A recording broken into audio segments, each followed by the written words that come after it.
What is up, guys? Hope everyone is doing well. In this video, I am going to be embarking on the journey of explaining XYO Layer 1 here. In the first portion of this video, as you can see on the screen currently, I'm going to be going over the GitBook. I will kind of really be reading it word for word, so it might be kind of boring to many of you. Some of you may have already read this, so obviously this is of little to no interest to you, which then I would recommend you to, if you're still interested, skip towards the second portion of this video where I go over my own presentation that I have put together concerning XYO Layer 1 on the structure and function of SO, while also tying in some interesting aspects of the Oracle at Delphi in the ancient Greek world, back primarily to the first millennia BCE. And also I'll be bringing up plenty of other interesting similarities between the ancient world and XYO Layer 1 as a decentralized physical infrastructure network, but most importantly as a data oracle as it relates to that oracle at Delphi and other ancient concepts that pertain really to something that's almost, entirely irrelevant in the context of mytho-religious paradigm, leading into the philosophical paradigm and all of the notions and concepts and ideas that exist within that sector that do, like I said, might come across as relatively or entirely irrelevant, but there are definitely very, very interesting similarities to draw between those two, which I even brought up in a recent video, an article that was written by various people that have been educated in higher education that speak about the relationship between ancient oracles, specifically the oracle at Delphi, and modern day oracles associated with blockchain and the decentralization initiative that is bringing. So that aside and out of the way, here we can see the GitBook for XYO Layer 1. There's this brief overview page here. I'm not going to go over that. There's also a glossary here with a lot of the keywords or phrases, the jargon, the technical terms, which will appear throughout as I go over the various navigatory windows here for the aspects or the features of XYO Layer 1, but I'd recommend to check this out if you haven't. If you haven't checked out any of this, I'd recommend to check it out if you are an investor or interested in investing into XYO, not only as a mere investment vehicle, but also as a revolutionary and paradigmatic technology. There's also the page here for the pre-Layer 1 era XYO papers. You got the white paper, the green paper, red paper, and yellow paper. I won't be going over those. Mainly going to focus here on here we can see here to the left, the XYO Layer 1 tab. So here, first off, we see what is XYO Layer 1. XYO Layer 1 is a revolutionary technology built for handling vast amounts of data in a secure, scalable, and privacy-focused environment. Its architecture enables seamless integration for both Web 2 and Web 3 applications, making it the ideal solution for industries that demand data accuracy, speed, and flexibility. It is structured to address one of the biggest issues in blockchain, the size of the chain itself. Here it also, as you can see here, says every new block on the chain. I think this might be something that they didn't finish because there's not a punctuation here, and that's definitely not a complete sentence. But here we can see, going back to this sentence here where it says its architecture enables seamless integration for both Web 2 and Web 3 applications, making it the ideal solution for industries that demand data accuracy, speed, and flexibility. Now this is, for those of you who are already well aware, XYO Layer 1 is a data-centric Layer 1 blockchain solution, focusing on it having efficient speed and also that flexibility associated with scalability, while also maintaining a threshold degree of decentralization and broader security. But again, focusing on the buzzword data, or even kind of the buzz phrase data accuracy, the trustworthiness of SO, the integrity of SO. This is really the kind of the kernel of XYO Layer 1 because it is designed to process data to sufficient degrees of, as it says, accuracy, speed, and flexibility, focused on high throughput for data-intensive industries. Something that actually Marcus Levin said in recent interviews that I've seen. He speaks about, I believe one was back in think it was like the first week of July. I'll bring up something to verify that. But he spoke about how since 2018 when XYO launched, for the last 7 years, the team at XYO, or XY Labs being the company, the parent company behind it, the blockchain solution that is, they were avoiding for roughly 7 years introducing their own layer one solution. They had attempted to feed the data that XYO had been collecting via the Sentinels, which that'll be something that is gotten to as this video progresses, but they were feeding their data into already existing L1s, that is layer one blockchain solutions, such as Ethereum, IPFS, Solana, and they were noticing that these blockchain solutions, these already existing layer ones, were not built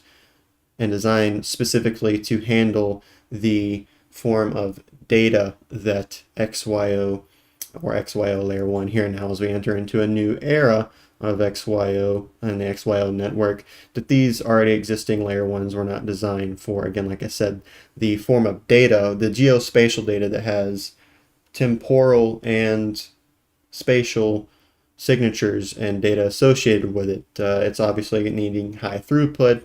We're talking about data that is heavily continuous, it's granular, it's very intricate. It's just really, again, to sum it up, it's just that there were not any layer ones that already exist according to the tests that the team did at XYO Labs to support the data. So they had to not just sit around and wait for some savior to come out of nowhere to introduce a layer one which they could feed their data into. So they picked themselves up by their own bootstraps, took accountability and responsibility for the fact that they, along with the data they've been collecting for the last number of years, needed to introduce their own layer one designed by them, designed by the people that had already been working on the XYO network, in order to, in the best case and ideal situation, provide a layer one solution that can be the home for the XYO data that it has been collecting over the last number of years. So here we can see key features of XYO layer one.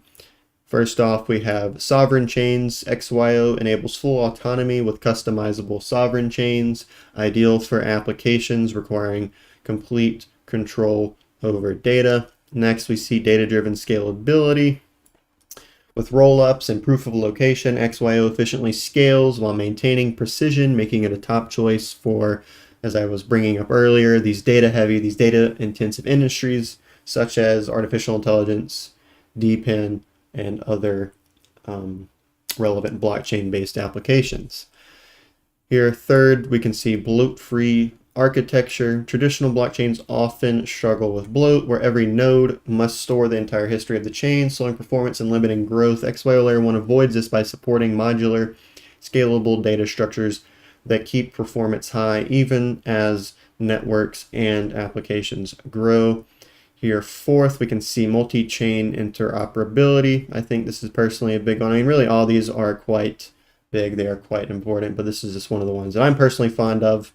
Obviously, as we are seeing the further evolution of blockchain solutions as a technology, this multi-chain interoperability is going to be very important to interweave in a cohesive ecosystem where we can see these disparate, these idiosyncratic blockchain solutions, such as like Ethereum, Cardano, and all the other ones, come together, mesh together in one, massive interconnected ecosystem in order to kind of act as that blockchain behemoth, that final structure that comes about, I believe, at some point in the future. Really, when we start to see the apex of blockchain solutions and their adoption and integration within society. But here it says XYO supports data from other blockchains, enabling seamless integration and compatibility across multiple platforms. Here, lastly, fifth point, we see permanent data storage. XYO introduces cryptographically secure and permanent data storage for reliable long-term use, ideal for industries such as healthcare, finance, logistics, and more. Here we can see the final remarks here. Whether you're building a decentralized application or managing large-scale data, XYO Layer 1 offers unmatched capabilities to meet the needs of the modern data-driven world. It's a blockchain designed not just for today, but for the future, where privacy, security, and scalability are essential. Again, here we can see data-driven world. I really don't feel like this can be emphasized enough, overemphasized, because I mean, I'm sure a lot of you are already aware that data really kind of is the backbone, is that core kernel of this modern technological world and this era that we're in, obviously, most notably with the advent of computers, the early stages of so, leading into personal computers. Then we had the internet, we have smartphones and tablets, and obviously now we're here where we are, evolving from those initial ignitions of this technological era. And clearly all of these various technologies are mediums that are processing media, which is in this case data or just forms of information. So obviously this is very important, as XYO being a data-centric layer one can process data very efficiently. At least that is what they are purporting. Obviously layer one has not been launched yet. It is has been said by the team and their various representatives that it will be launched this quarter. So at this point, what it being August 11th, there's about a month and a half or so until that launches. I mean, I would also make a note on that to say that if it doesn't happen, I wouldn't particularly become immensely discouraged or start to accuse or just, defame or just, make unnecessarily negative remarks towards the team or their various representatives. I understand how that could be frustrating, but at the end of the day, this is a very complex and nascent space that we're dealing with. So I think we need to provide some leeway and some understanding for the people that to have the proper minds and the mind states to be producing these solutions within the real world in the context of blockchain. So here we can see, going into the XYO Layer 1 features, XYO Layer 1 is designed to handle the complexities of modern data-driven applications with advanced features that enhance scalability, efficiency, and performance. These innovations tackle common challenges in blockchain technology such as bloat, slow data retrieval, and high computational costs. Below are the key technical features that make XYO Layer 1 a standout blockchain solution. Now we can see here there's going to be a total of around 7 concepts or aspects that I will be going over, and I'm going to go over them in a specific order that I feel like kind of progresses from like the early stages of introducing kind of the step one, which is going to be like at the bound witness, for example, and then kind of flowing throughout that and kind of building up in a hierarchical sense to get a nice orderly flow of these features or aspects, which is going to be part and parcel of my own presentation that I go over towards the end of the video. But here we can see each of these tiles here where they give brief descriptions. Here, for example, the bound witness, we can see cryptographically proves two parties were in proximity and or that exchange data is genuine. We can also see here going forward with the roll-ups down here, we can see bundles multiple transactions off-chain and submits a proof to the blockchain, reducing storage and computational demands. Next in order, we have the step hash here, enhances data retrieval by grouping blocks, improving search speed and reducing the load on the system. Next, we're going to have the lookback window here, optimizes blockchain operations by reducing the need to store and process older data, increasing efficiency. Then jumping to the framing cursor here, we can see segments the blockchain for faster data retrieval, enabling targeted searches across large data sets. Next, we're going to see here bearer proof provides cryptographic proof of data inclusion in a set without needing the entire containing set. Then here lastly, the new consensus algorithm or mechanism coming along with XYO Layer 1, where the two beforehand were proof of origin and proof of location. This here is an algorithmic proof that ranks items such as chain heads in order of perfectness. I mean, really, where we can see here, and I'll get to it eventually, chain heads are kind of the figurehead in a way, that kind of singular point that represents the chains or the data links that are associated with that chain head or figurehead. Then also here we see the bound witness tree organizes transactions into a tree structure for efficient verification and scalability. This is somewhat relevant to the notion of Merkle trees, which is associated with Bitcoin. But to go ahead and get it started here specifically, like I said, we're going to go first off here with the bound witness. This really is kind of the core artifact of the, even beforehand, before and pre-layer one, within what I'll just term as either pre-layer one or the XYO network era. The bound witness here is that core kernel artifact that the data really, the data collection via the sentinels, really this is the data that is accessed through the diviners and processed by the bridges and stored by the archivists. But here we can see is what is a bound witness in the XYO network. A bound witness is a critical concept that supports trustless validation of real-world data. It allows devices to cryptographically prove that they were in proximity and that the data they exchanged was genuine. This forms the backbone of XYO's proof of origin system, enabling decentralized and tamper-resistant location verification. The core concept, at its simplest, a bound witness interaction is an electronic handshake between two devices. When these devices, such as sentinels and bridges, interact, they mutually record the event, sign it, and add it to their individual ledgers. This creates a trustless, verifiable record of the interaction. If both devices record the same interaction, cryptographic proof ensures the data is valid and unaltered. This forms the foundation for proof of origin and proof of location, enabling secure, decentralized data verification. Deeper look, we can see a bound witness is established when two devices, i.e. nodes in the XYO network, interact in a bi-directional manner. During this interaction, they exchange data and public keys, each signing the event and storing a record. This mutual co-signing proves that the devices were in proximity, producing a zero-knowledge proof of interaction. This proof is the first step in establishing a secure and verifiable chain of data known as a proof of origin chain. These chains ensure that the data used within the XYO ecosystem originated from trustworthy interactions. And here it mentions zero knowledge proof of interaction.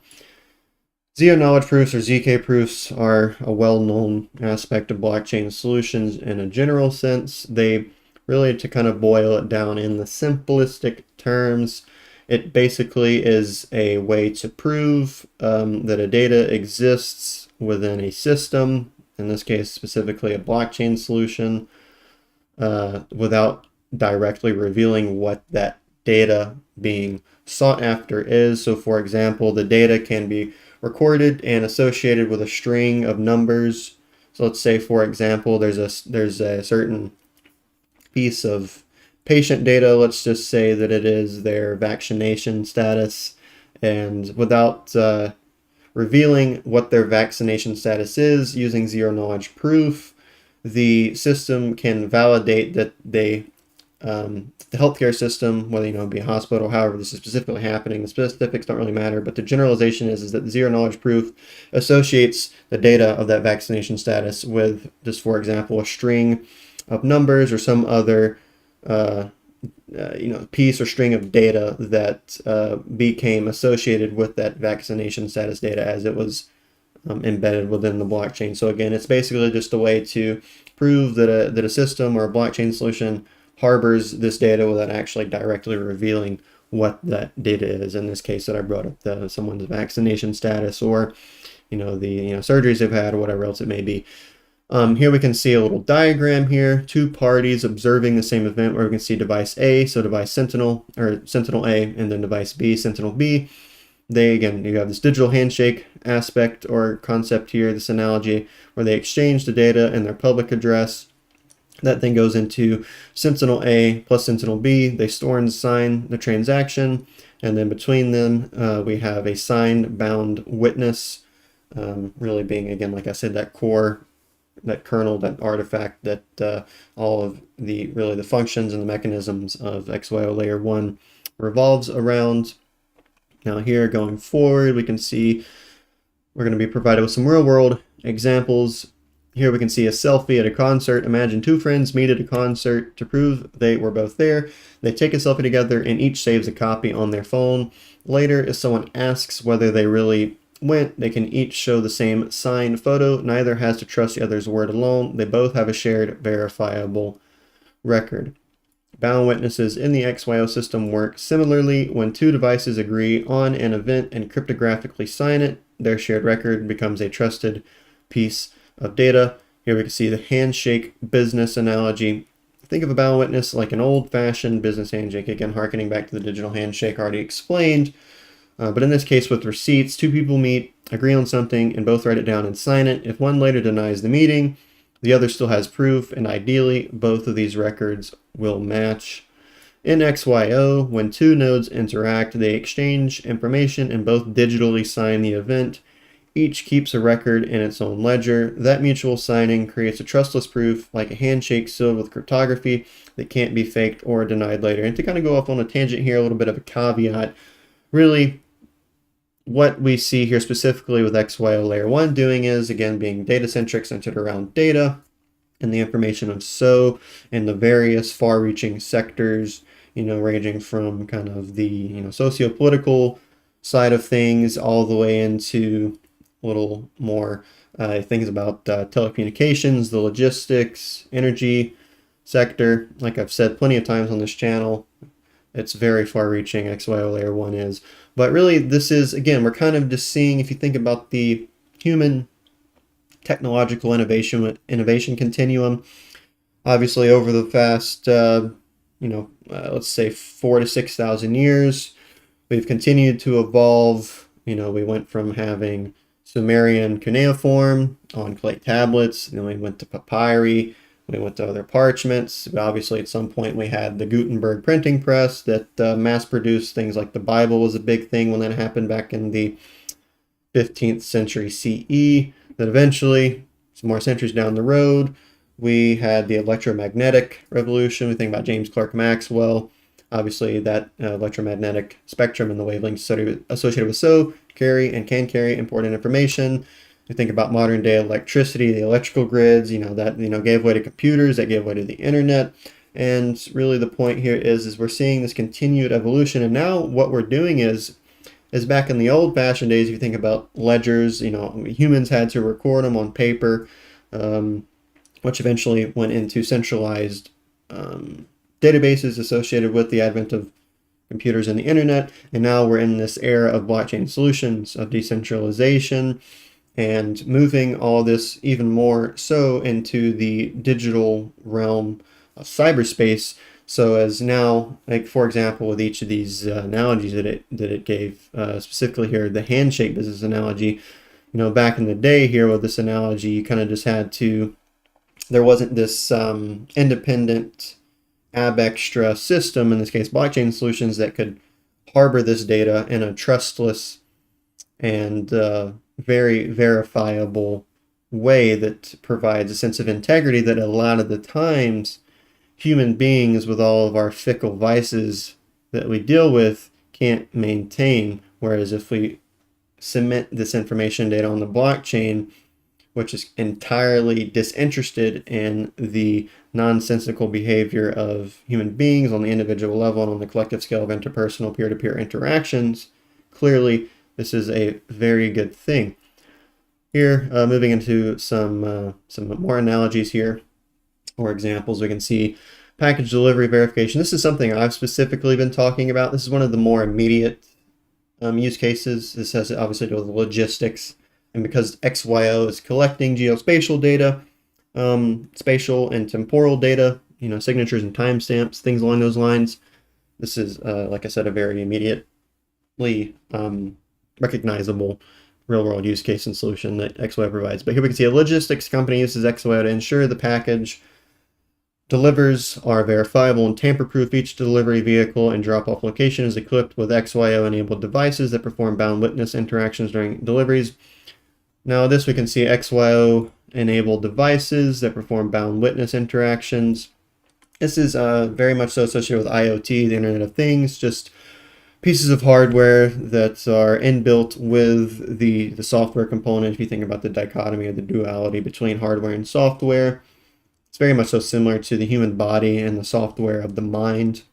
You have the kind of the tangible aspect of it, the body, the brain, all the various important organs, and then kind of the intangible, incorporeal, software-like aspects of it, which is the mind. And a lot of people think that the brain, if you're super materialistic, the brain is just doing everything. The mind just emerges from the physical processes of the brain. Myself, I'm not in that camp. I think that there's something a little bit more to the picture that we're not seeing. I think there is some sort of in a more of a probabilistically leaning sense. I don't absolutely know this nor claim to absolutely believe this, but this is where I lean. I think that there is something a little bit more going on. I think there is a metaphysical aspect to the functions of the mind's eye, or the third eye, the psyche, the soul. But really, that's again kind of getting off track a bit here. But really, this is kind of centered on the fact that we will have hardware devices, the Internet of Things, whether it be a part of the delivery vehicles in this context, or just things like your smartphones, obviously, or like speakers. I mean, really anything hardware based that can be collecting real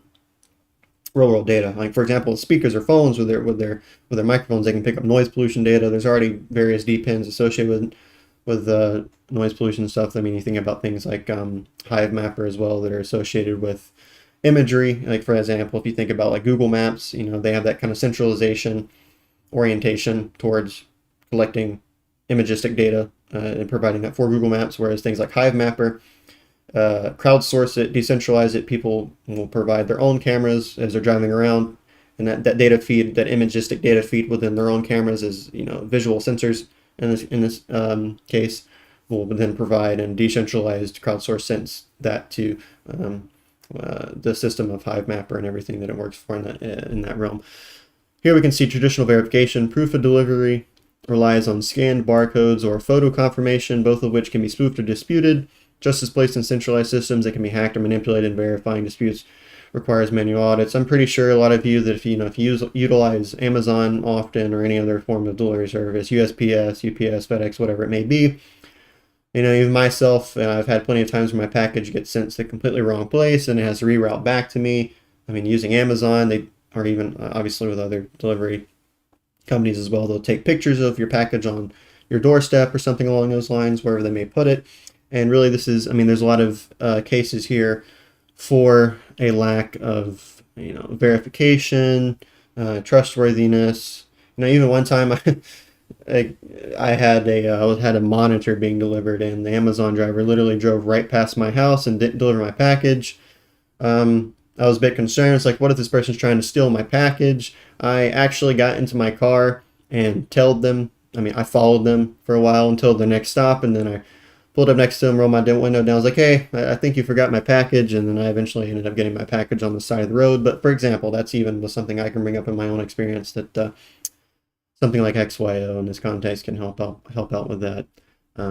Here with bound witnesses, you can see when a delivery occurs, the truck's device and drop-off points device cryptographically handshake, mutually recording and signing the event. This creates a decentralized, tamper-resistant proof that the two devices, and therefore the package, were at the same place and time. This provides cryptographic proof of real-world interactions, removes the need for centralized verification authorities, strengthens trust without exposing sensitive data. Now, back in the early days of XYO, there was more, if you think about, for example, in a package, when it mentions here the two devices, we can see here as well with the package are going to be doing this cryptographic handshake, recording and signing the event. It doesn't really have to be some sort of like bulky physical thing that's literally put inside the box of the package. If you think about your modern day debit cards or credit cards, and the tap function where it's just through electromagnetic interactions, it can validate that you're obviously your card holding it up to that payment terminal, and the payment goes through. It doesn't need to be some sort of bulky physical object, especially as the technology here advances and evolves.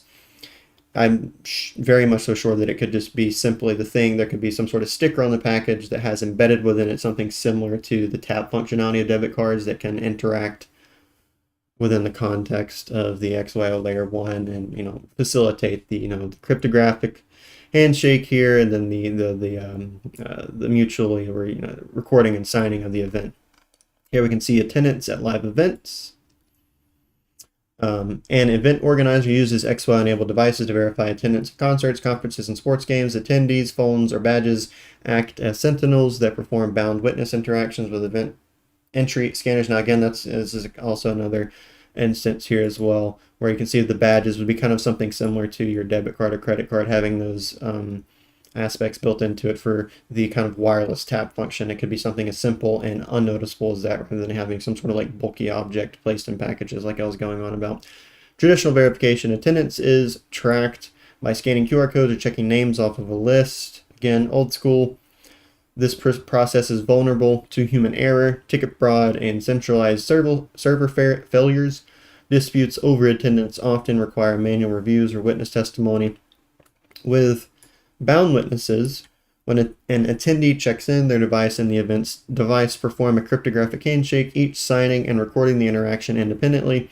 This creates a decentralized, verifiable proof that the person physically attended the event, creating a tamper-resistant attendance record or records, reducing fraud by proving proximity without relying on trust, again bringing in the whole idea of blockchain-based trustlessness, and enabling private decentralized verification for reward programs, NFTs being non-fungible tokens, or certifications. All right, so now moving on here, we're going to move off of the bound witness. Like I said, that's really kind of the core kernel or artifact that everything XYO Layer 1 wise kind of revolves around, as you have the various other aspects that interact with that data and utilize it to perform their functions. Now here, moving on to rollups. Rollups have already been a thing in blockchain solutions for a number of years, but here we can see how XYO will be specifically using such.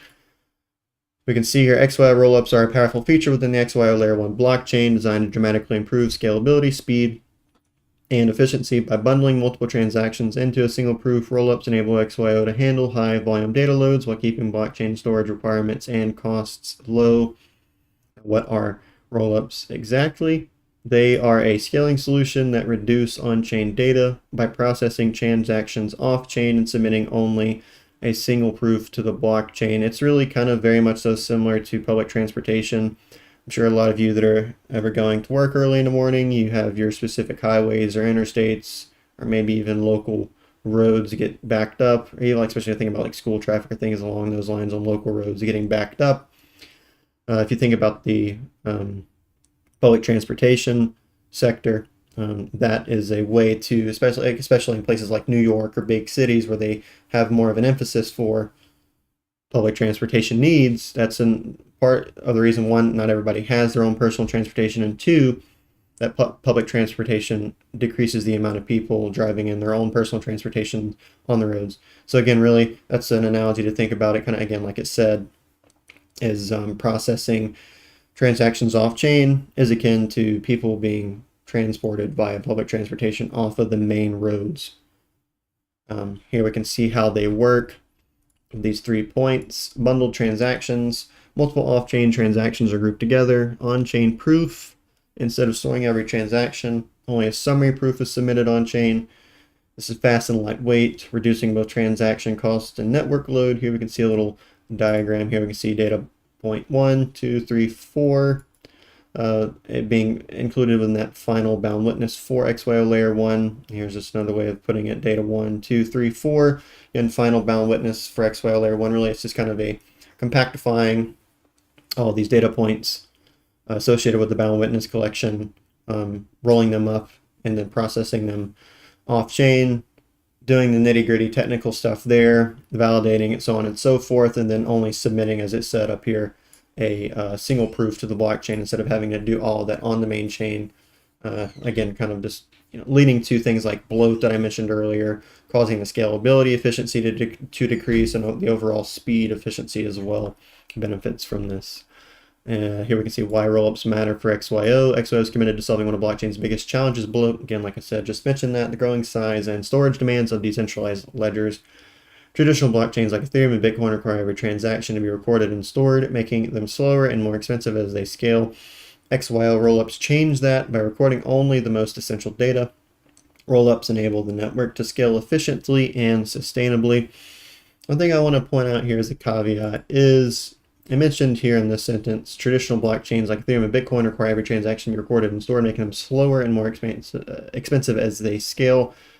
I don't want anybody to think that this means that XYO is trying to or will or even really can replace something like Ethereum or Bitcoin, because really the ultimate goal, I think, in an objective sense and also in a personal sense of how I personally view blockchain solutions going forward, is that we're going to see all of these become meshed within an interconnected ecosystem where we see Bitcoin really as the core. It's the center of this this interconnected ecosystem. It's very similar if you think about the universe and the way that we conceptualize it nowadays in the modern era. If you think about the universe as a set of galaxies, we have the intergalactic network, where each of those galaxies at the center having what is purported to be a supermassive black hole at the center of galaxies, where we can really think about the universe as a intergalactic set, kind of this routing pathway, where each of these galaxies, especially that central black hole, are the nodes of the universe. If you think about it as kind of like a blockchain, system or solution. And really, this is kind of the big picture I see for blockchain solutions going forward, where we're going to see Bitcoin really be the center of the blockchain solution universe, because it is, obviously, it's the king, it's the prime mover. If you think about the bear to bull cycles for Bitcoin in the broader cryptocurrency space, Bitcoin does everything first. It front runs everything. We've seen that very much so in the current bull run, with how lackluster altcoins have been, the continued delays. Bitcoin dominance just keeps, you'll see it drop, and then it continues to go back up. A lot of people are getting tired of it. They're getting burnt out. They're leaving the space before they really can actualize the gains that they had been waiting for. And really the point is here is that XYO Layer 1 will be something apart and part and parcel of this massive interconnected blockchain solution ecosystem, where Bitcoin really is the center of the universe, like I said. Where it provides really the basis of value for everything else. Because going forward, as we begin to see the transition from Web 2 to Web 3, and further evolutions of the internet in general, which is really what blockchain solutions are very much so related to, we will begin to see, again, like I've been mentioning recently, with the tokenization of traditional TradFi assets, the stock indices, the assets on those indices, bonds and other related funds, the initiative of BlackRock to do that. I think we're really kind of seeing a rapid exponentiation of all this in terms of the integration and the adoption, to where eventually we will reach this blockchain solution universe, where we see this interconnected, this interworking of all these disparate, these idiosyncratic blockchain solutions that all provide key solutions within the broader ecosystem. Here to continue for why these rollups matter for XYO. XYO rollups change that, and that's referring to the bloat, and the growing size and the storage demand, so on and so forth. And this is changed by recording only the most essential data. Rollups enable the network to scale efficiently and sustainably. Why XYO uses rollups. Here we can see rollups are central to XYO's mission of building a fast, cost-effective, and decentralized data economy. The benefits are scalability, process 4 more transactions per second without compromising performance, lower costs, minimize gas fees by limiting how much data is stored on chain. If anybody's ever used Ethereum, especially within the peak periods of bull runs, you can, I'm sure a lot of you are aware of how high the gas fees can be on Ethereum. Lastly, here we can see efficiency, keep the blockchain responsive even with large volumes of real-world data. Lastly, here these advantages make rollups ideal for industries that depend on rapid, reliable data handling, such as AI, machine learning, logistics, and DePIN.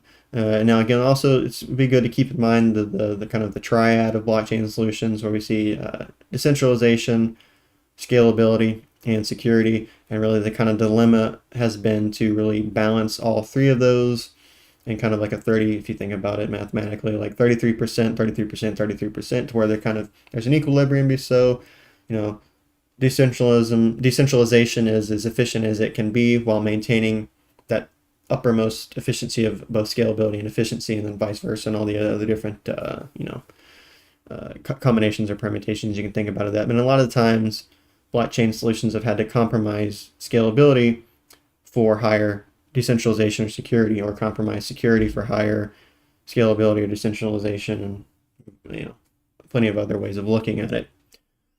So here to continue for the rollups, we're going to see some here real-world examples. Think about treasure hunts here. Imagine a location-based treasure hunt game built on XYO. Players explore real-world locations, scanning QR codes, checking in at landmarks, and uncovering clues.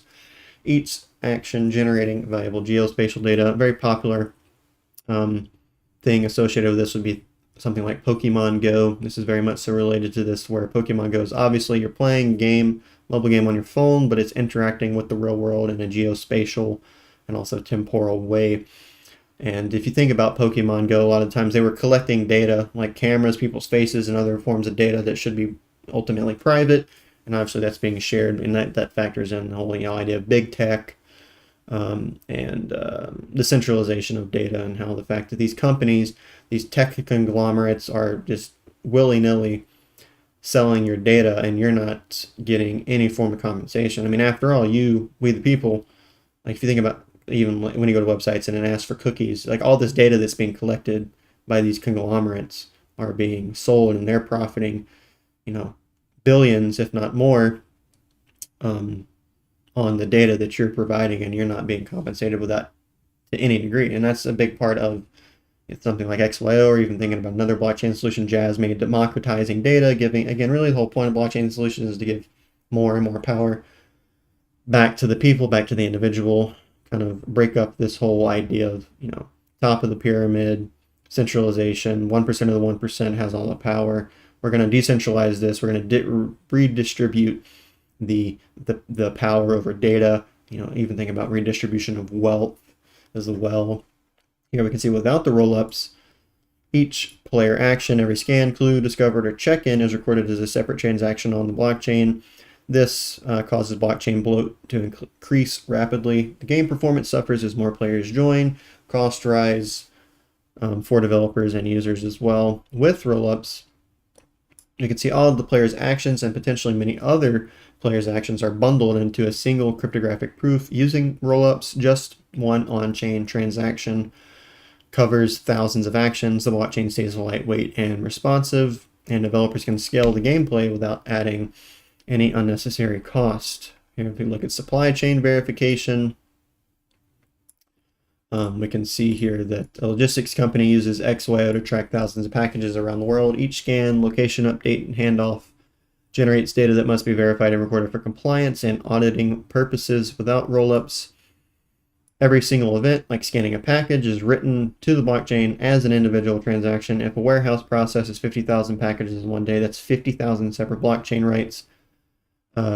Without these rollups, this causes network congestion to increase, transaction fees begin to add up, and the system performance slows. With rollups, we'll see here, instead of writing each event individually, rollups bundle all 50 scans into a cryptographic proof that that proof is then submitted to the blockchain. Just one transaction confirms thousands of data points. Blockchain stays fast and efficient, and also the costs are drastically reduced. It's also relatively similar to the fact, like if you're, for example, think about a construction site. Imagine if there's this one worker doing everything in a linear progression, going from the foundation to the the skeleton. I forget the actual term for it, but the frame, that is. So you have the foundation, you have the frame of the building built on top of it, and then they have to do the walls, the floors, ceilings, everything else. Imagine if one person was doing all of that and progressing linearly from one thing to the next, to the next, to the next. Instead, obviously, construction sites, in order to make it more efficient, introduce a large number of construction workers that are working together in groups on one thing. This group's working on the foundation, perhaps. The other's working on the framework. Perhaps one are focused on the walls, so on and so forth. It's kind of decentralized. It's a distributed effort there, which is, again, something that's quite similar to the whole notion of rollups on the blockchain. Here we can see some analogies. A receipt bundle analogy. Imagine you go shopping with a group of friends. Instead of each person paying separately and getting their own receipt, you all give your items to one friend who make a single purchase. Their friend gets one receipt covering everyone's purchases. If anyone wants to verify what was bought, they can simply look at that one receipt. It's faster and more efficient than tracking down 10 separate receipts. Rollups work the same way. Rather than recording each transaction individually on-chain, they bundle many transactions off-chain and submit one proof. This reduces cost, saves space, and keeps the blockchain efficient. This example here, or analogy, is a lot more apt than, for example, that construction analogy that I gave, but I gave that just because it is similar in the sense that the whole goal really is to increase efficiency and speed, and prevent the lack of congestion, because you have one person or the entire construction squad all working on the same thing and then linearly progressing from foundation, framework, wall, so on and so forth. Here next we can see the high-speed train analogy. Think of traditional blockchain transactions as people driving individual cars down a single lane road. Each car moves one by one and traffic builds up quickly. Now imagine a high-speed train, passengers, i.e. transactions, board off-chain, and the train, acting as a stand-in for the roll-up, carries them all together. At the end, the train submits a manifest or a proof showing who rode the train. This keeps the blockchain from getting congested while still recording everything securely. Again, this is also something that I touched on earlier with the whole idea of public transportation. Next, we'll see here the bound witness trees. We can see here bound witness trees are a foundational innovation in the XYO Layer 1 blockchain designed to make data verification faster, more efficient, and scalable. What is a bound witness tree? Here we'll see bound witness trees are a type of rollup comprised of 2 or more bound witnesses. Rather than validating each transaction individually, XYO can validate an entire group by checking a single root hash, dramatically reducing computational load. This would be somewhat relevant to the chain heads that I mentioned earlier, where you kind of have like this figurehead, this singular stand-in, kind of like the, almost kind of like an oracle in a way that you can kind of go to. It'll tell you what it needs to tell you without having to transact or validate each transaction individually and parse through the data one by one, causing computational loads that are unnecessary. But to continue, the structure enables off-chain processing while still securing the full data set on-chain, though through the root, making rollups a first-order feature in XYO Layer 1. Through that single hash, you can walk back through the data using the tree structure.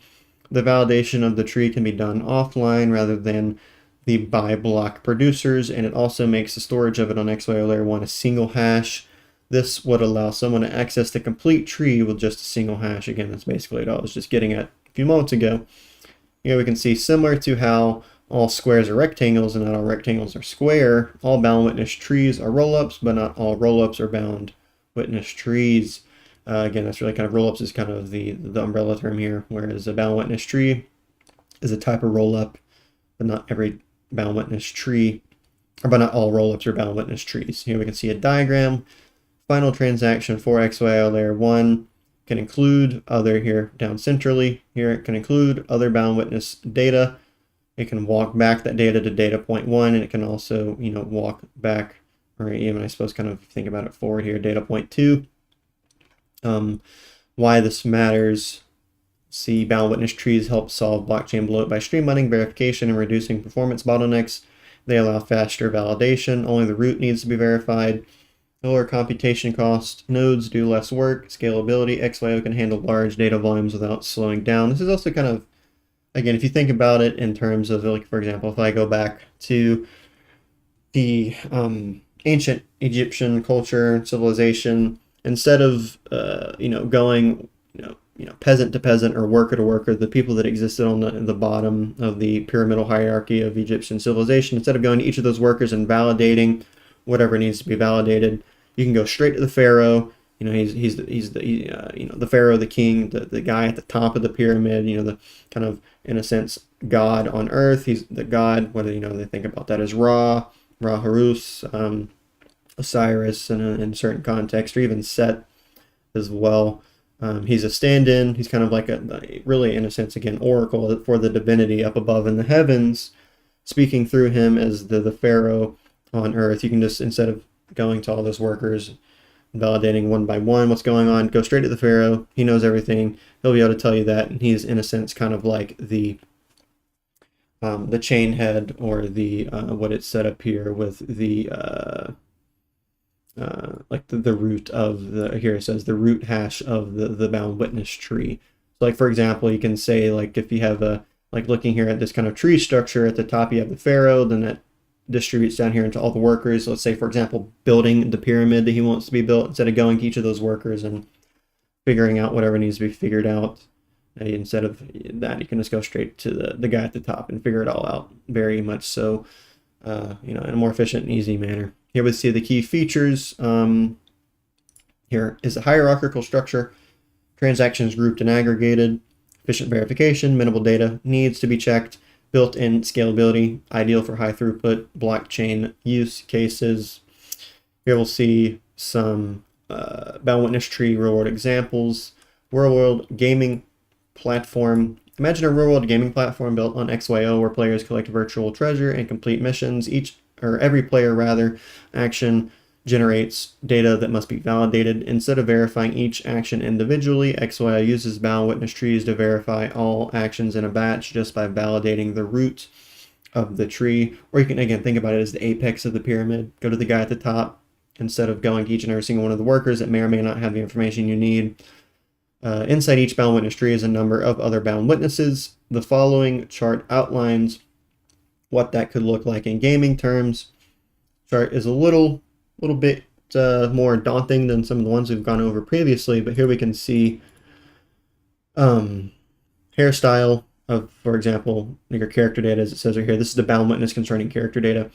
The hairstyle is braids. The color of that hair is pink. The eye color is purple.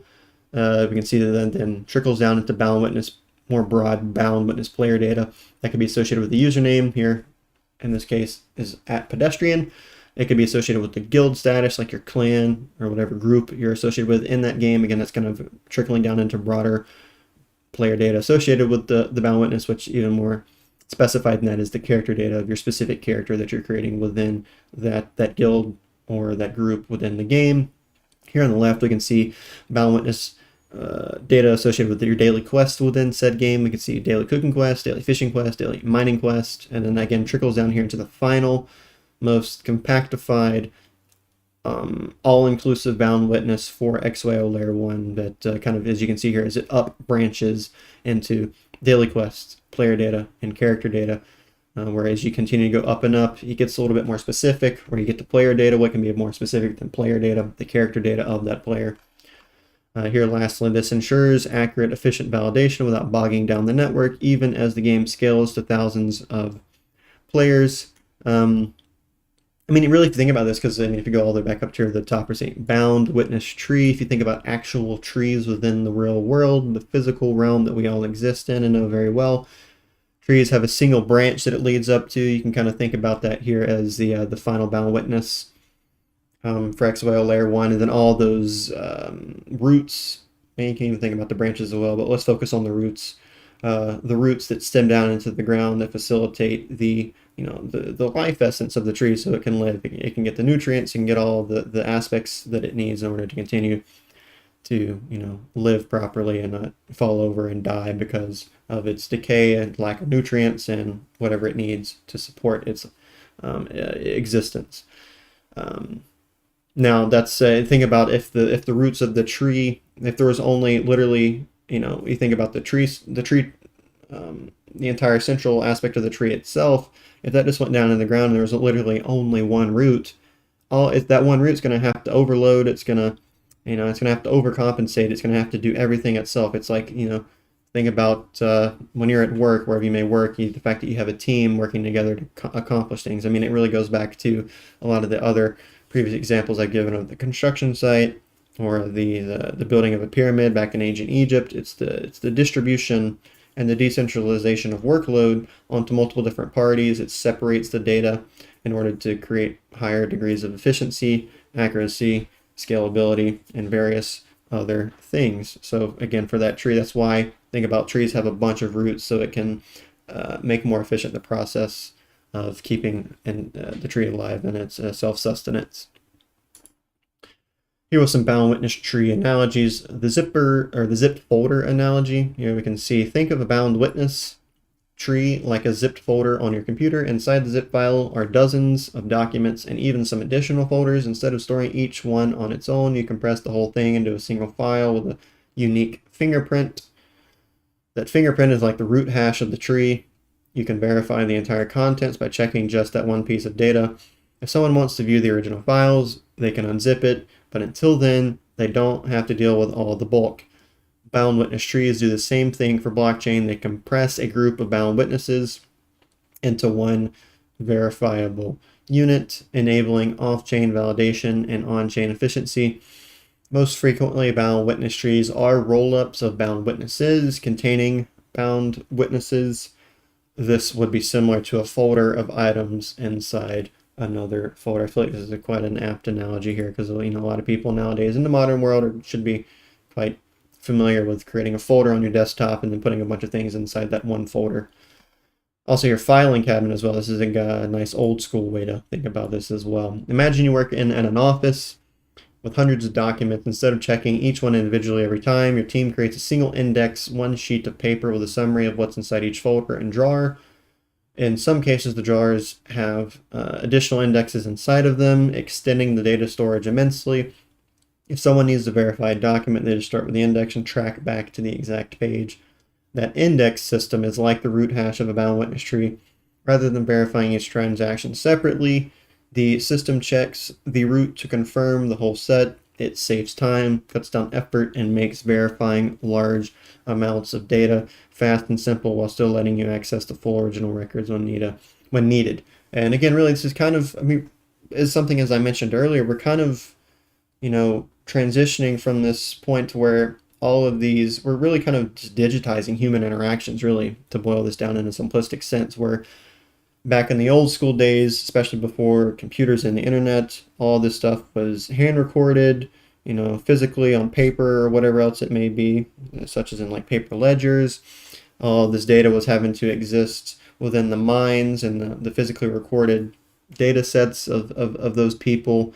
And now we're kind of, as we're entering and have already been in for quite a number of decades, this technological era with computers and internet. Now blockchain solutions, we are, as I said a few moments ago, transitioning, we are digitizing interpersonal, peer-to-peer interactions, whether within a nation state, whether within a local level, for example, within the states and the local authorities and, you know, socio-political sphere of the states that make up the entire nation of America, or even intercontinentally with the interactions and the relations between America and Russia or China, so on and so forth, where, again, coming to a point to where we are understanding, obviously so, our human interactions in various different sectors, and we're transitioning it from kind of this tangible, you know, in-person interaction and, you know, recording and storing of data. And now we're digitizing this to cyberspace. I mean, it's almost kind of like a mapping of human interactions onto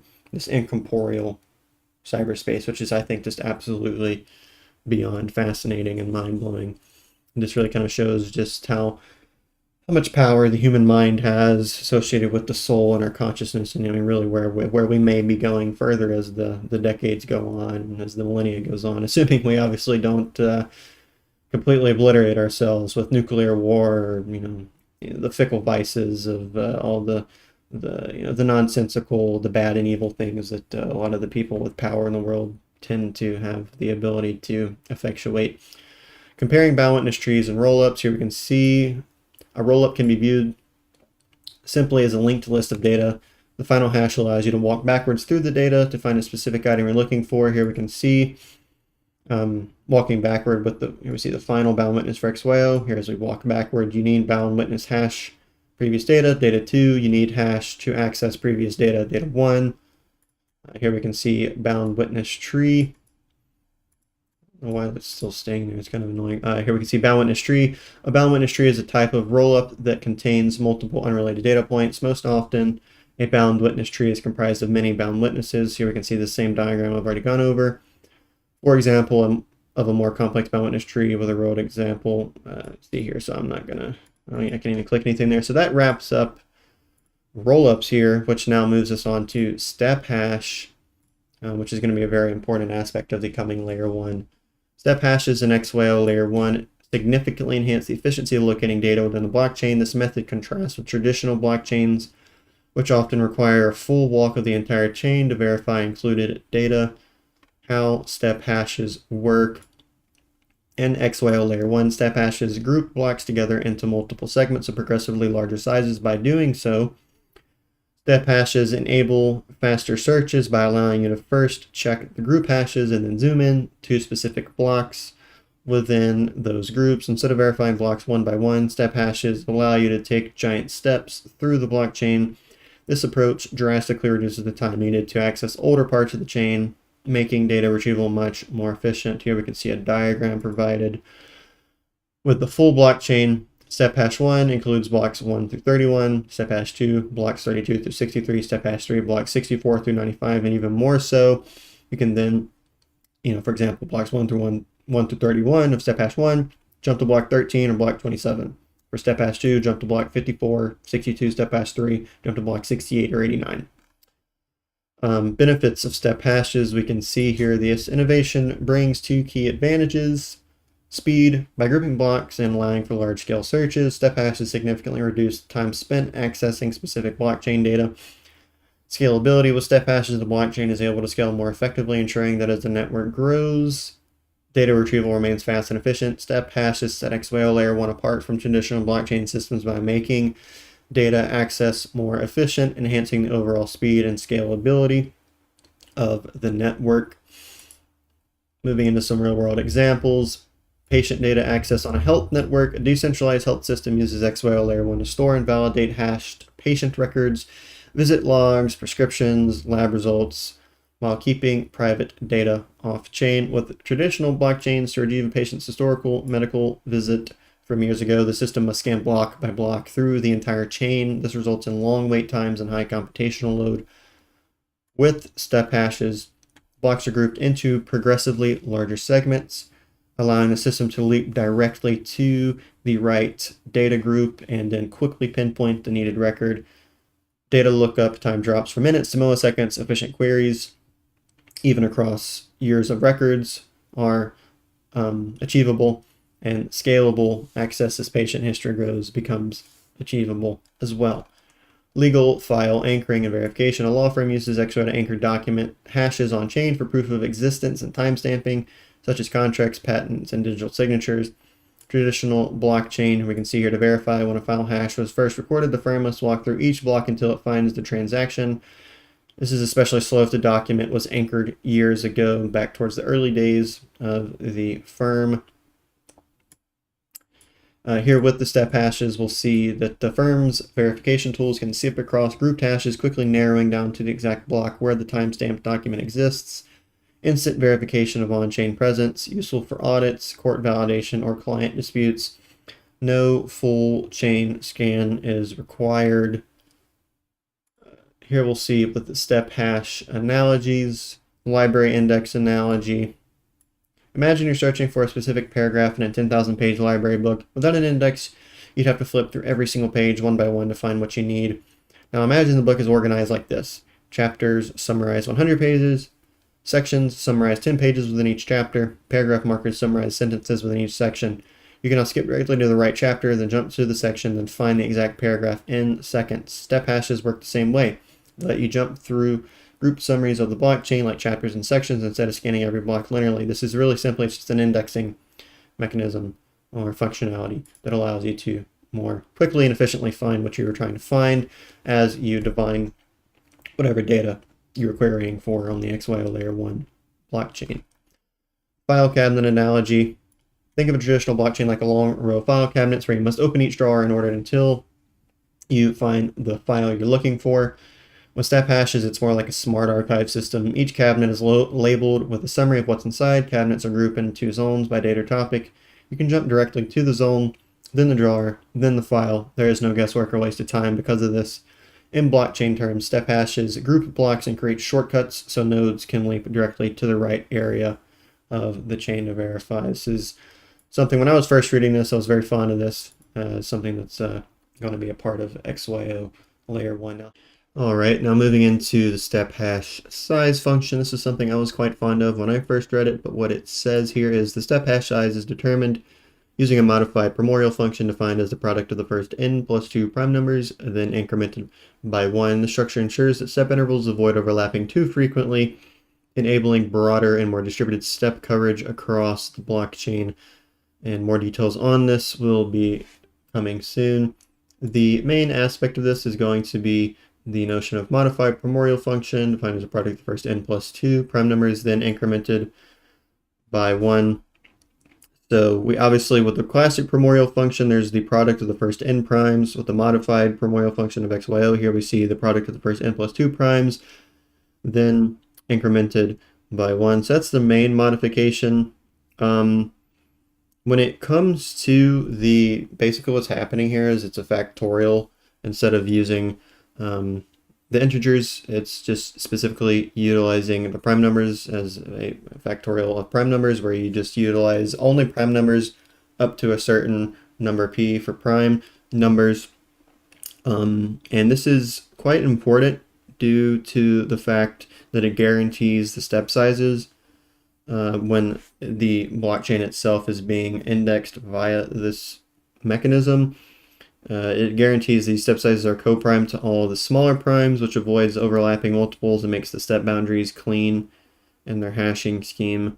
This sense of co-primality is one of the more important aspects that affects the overall efficiency of the XYO Layer 1 blockchain associated here with the overall indexing.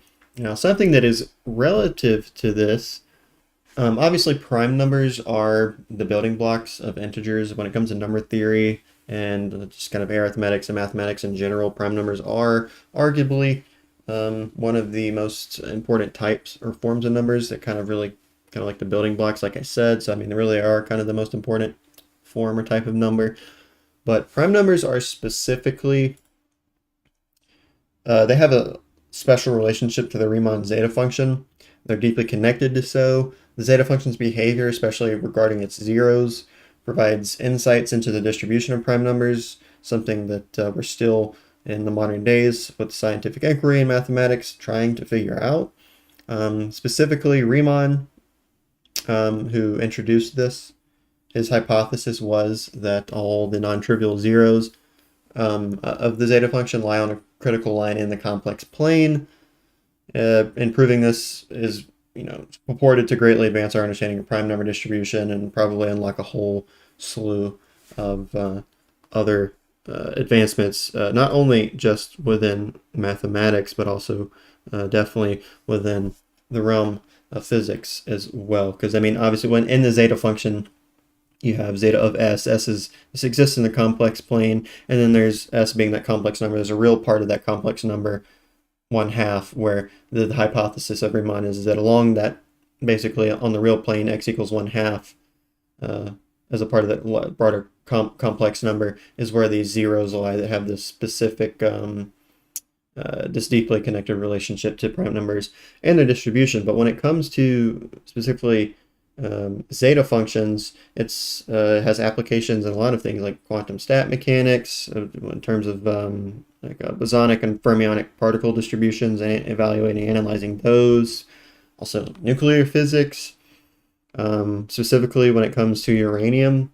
And I believe this is, especially as we continue to advance our understanding of this, and if somebody ever ends up cracking this, we might understand that all of the the elements of the periodic table have nuclei. They're basically just their structure as an element follow distributions like the zeros of the Riemann zeta function. But specifically, it's been noted that the energy values of the heavy nuclei, like I said, specifically uranium, are distributed like the zeros of the Riemann zeta function.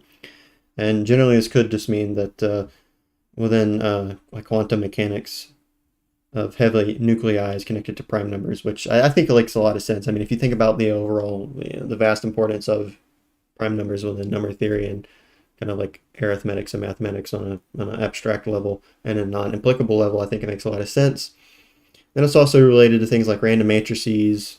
Zeta functions appear in study like neural networks, image processing, and like wireless communications. So this is very important. Prime numbers are very important, and I just really wanted to bring that up just to show, like, especially so if we do end up finding out that prime numbers play a very significant and important role in the structure of, specifically the heavy nuclei, like I said, in terms of the advent of quantum physics. And if we end up finding out that it plays a vast importance in all of like the nuclei and the elemental structure of those elements on the periodic table, we might soon find out that the prime numbers play a even greater role perhaps in the mechanics and distributions of not just the microcosm of like the elements and the atomic, subatomic, and quantum level, but even on the macrocosmic level, extending out to gravity and the vast reaches of the physical universe, and maybe even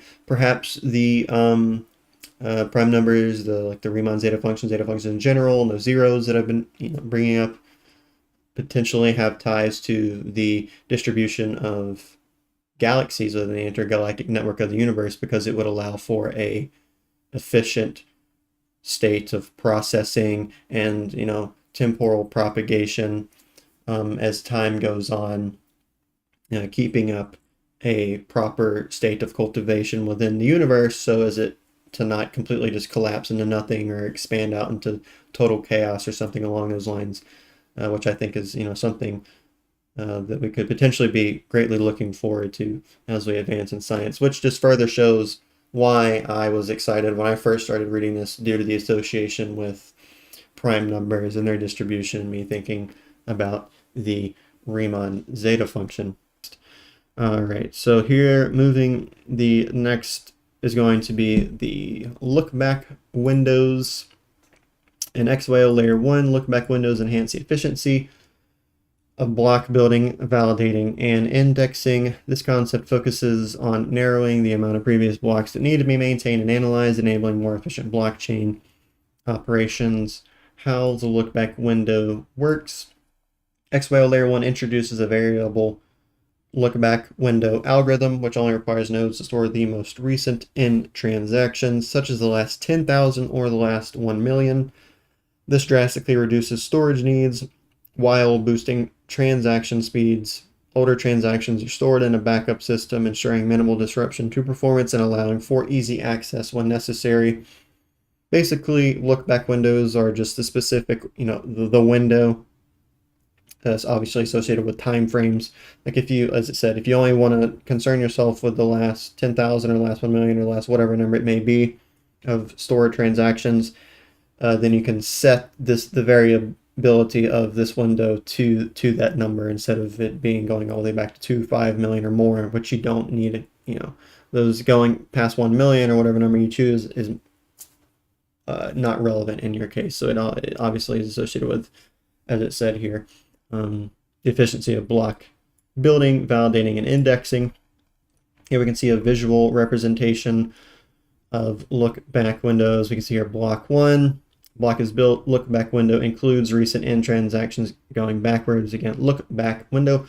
And you see block 2. Block is built. Lookback window includes recent end transactions. Block 3. Block is built. Lookback window includes recent transactions. Block 4. So again, if your lookback window is beginning at 4, or the most recent block, and you only want to go back to block 3, then that would be your lookback window from block 4 to 3.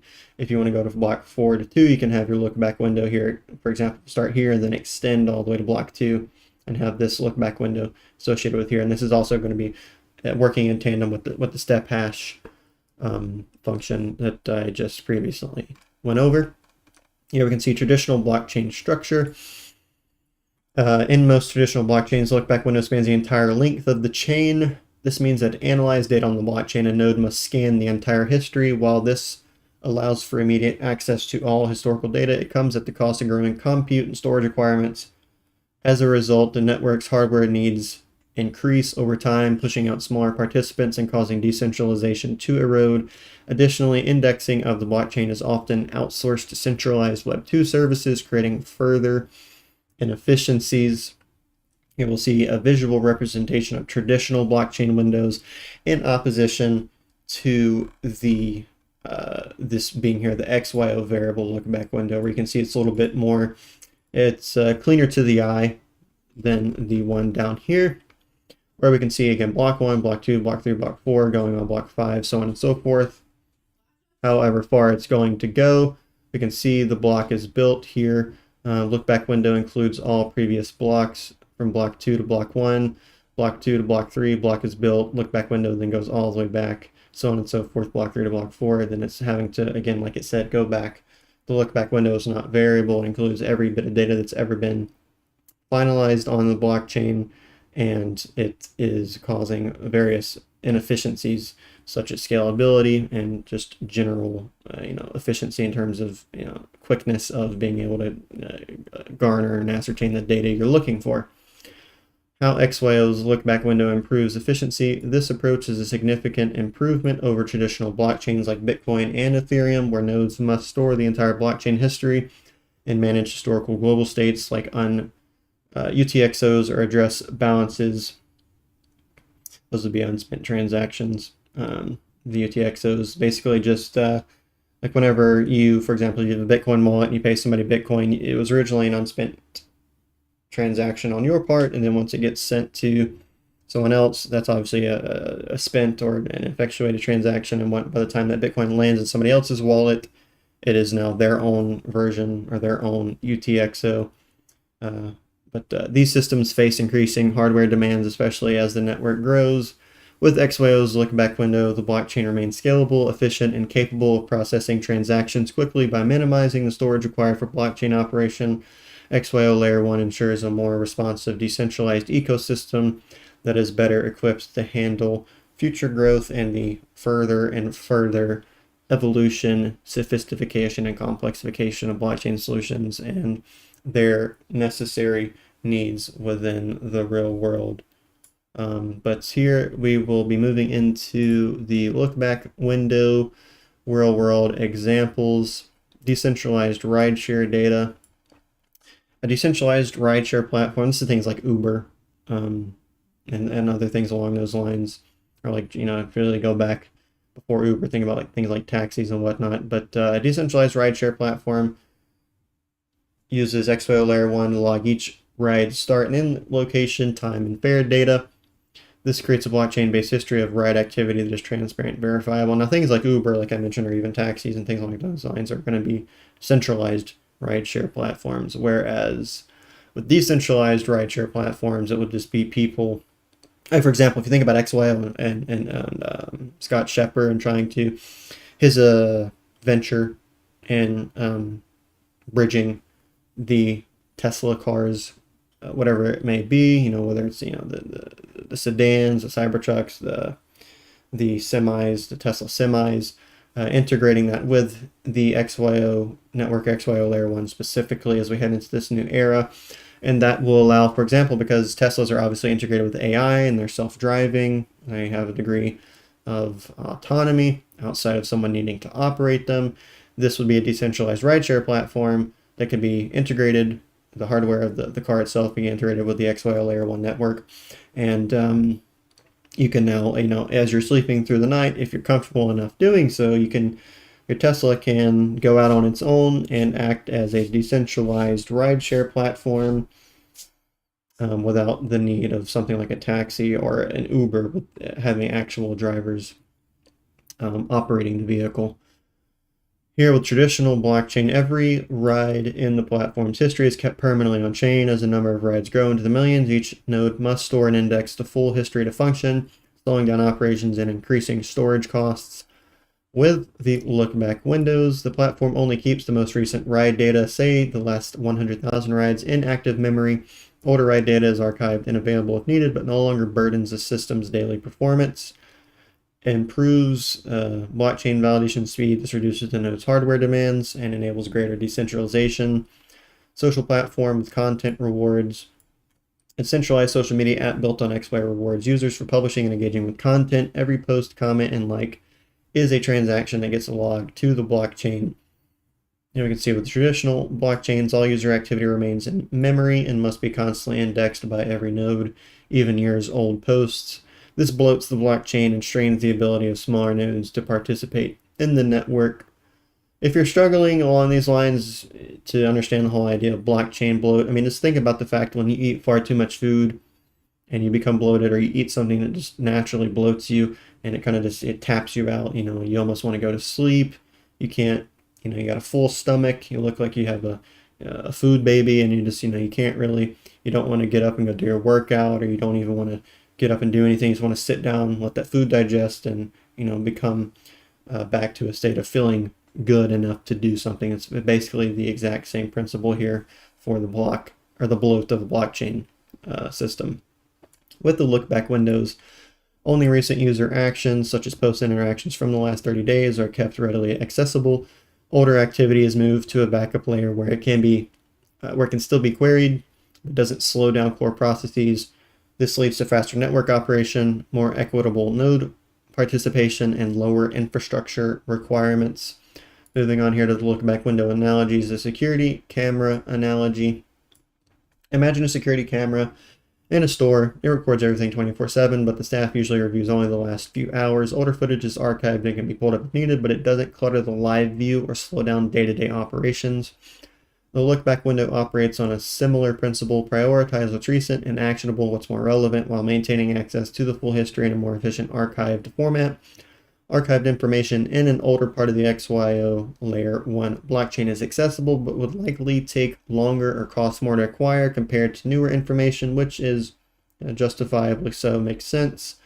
This system more accurately reflects the work required to gather information on a blockchain and is designed to be a more fluid fit with how humans interact with the blockchain. And it even translates to a lot of the other analogies or real-world examples that have been given. For example, like the file cabinet analogy in a workplace, where, if, you've had a company that's been around for, 30 plus years, and somebody's trying to query for, data that's relevant to them that happened within the first, 5 years or less of that system being there, obviously the labor of a human or the system, whatever they're using, that's more likely than not centralized, is going to be more laborious because it's just so old, it's not relevant, and it may have been stored during a time, especially within the infancy of the company, where their systems, whether if it, it being on the internet and the computer systems are being more so manually indexed through file cabinets like that, it's just not really as feasible as looking, if somebody comes in and they're trying to query or ask for data that happened within the last week, it's obviously going to be more fresh on the workers' minds, the system's minds, and everything else. Here with the video game analogy, imagine you're playing a massive open world video game. The game doesn't load the entire map at once. If you've ever played Minecraft, you should be well aware of this, like the chunk distance. If you want to, how much of the map you want to load at one time, the more you increase that chunk distance, the more stress it's going to put on your computer in order to keep that actively loaded on the map. But this again, so you can see here the game doesn't load the entire map at once. That would take up way too much memory and slow everything down. Instead, it only loads the section you're currently in while keeping the rest stored in the background. When you want to access a new area, you might wait a bit longer as it loads. The lookback window in XYO works the same way. It keeps the recent relevant transactions in memory, the active map, so to speak.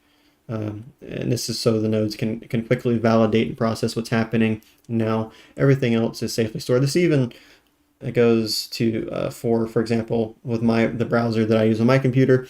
If I have an access to a certain tab and I keep a lot of tabs open up on my computer almost at all times, it'll make that tab effectively inactive, so it's not taking up a bunch of memory, because when you have a bunch of tabs open up all at once, it's really, it will stress your memory capabilities on your computer, especially if you don't have a higher end computer. So and basically, again, we see that same analogy here, and it's also directly relevant to the conditionality of the human experience, where we as human beings we have consciousness, we have a will associated with that consciousness, we have a mind, we have a psyche or a soul, and we have a body, and all of that creates the the complex that is the human being, made up of all of these part and parcel, kind of like this holistic structure essentially that unifies into one coherent system.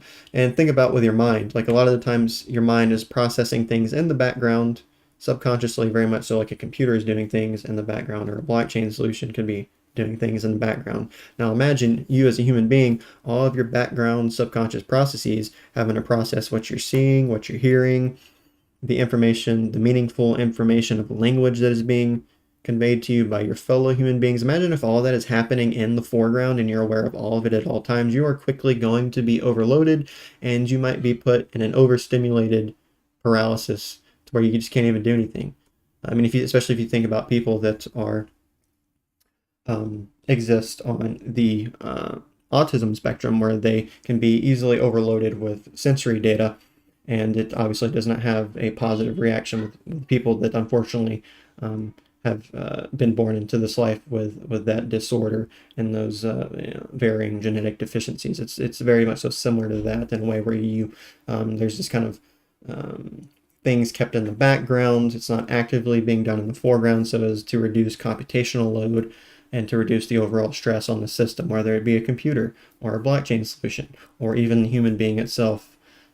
Within the complex it is, its consciousness, its will, its mind, its soul, and its body, or that body is really the thing that anchors it. Like hardware of a computer having software, it's very much so similar to the soul, the mind, and the consciousness, and that will, that being associated with the software, where the body is the hardware. All right, so moving here into the framing cursor. These last two things, so the step hash, lookback window, and the framing cursor. Now that I'm getting to the framing cursor, these are basically the indexing features of the archivist aspect component of really previously in the pre-layer 1 era of the XYO network, and then also in the post going into the layer 1 network. Is associated with these indexing features and mechanisms will be associated with the archivist, which I'll get to that in my own presentation later on. But here are the framing cursor. Framing cursors make blockchain data retrieval faster, lighter, and scalable. What are framing cursors? Framing cursors are pointers that segment the blockchain into smaller frames, allowing nodes to navigate directly to the data they need without scanning the entire chain. Often framing cursors utilize step hashes to identify segments and point access to a specific section. So like I said, this is an indexing functionality where we see the step hash, the lookback window, and the framing cursor working together in tandem, utilizing each other in order to increase this efficiency that's associated with scalability and all the other things that I've been mentioning so far that are very important part and parcel aspects of blockchain solutions. And this is also going to be associated with the bearer proof, which I'll be getting to afterwards. Kind of all three of these things, the lookback, the step hash, the lookback window, and the framer cursor kind of unify and reach culmination in the bearer proof associated with the diviners of the XYO Layer 1 components. How they work, we can see here segmentation breaks down, the framing cursors break down blockchain data into manageable frames, allows for targeted access. Nodes retrieve specific data quickly via these frames for efficient retrieval. This enables faster lookups with less computation.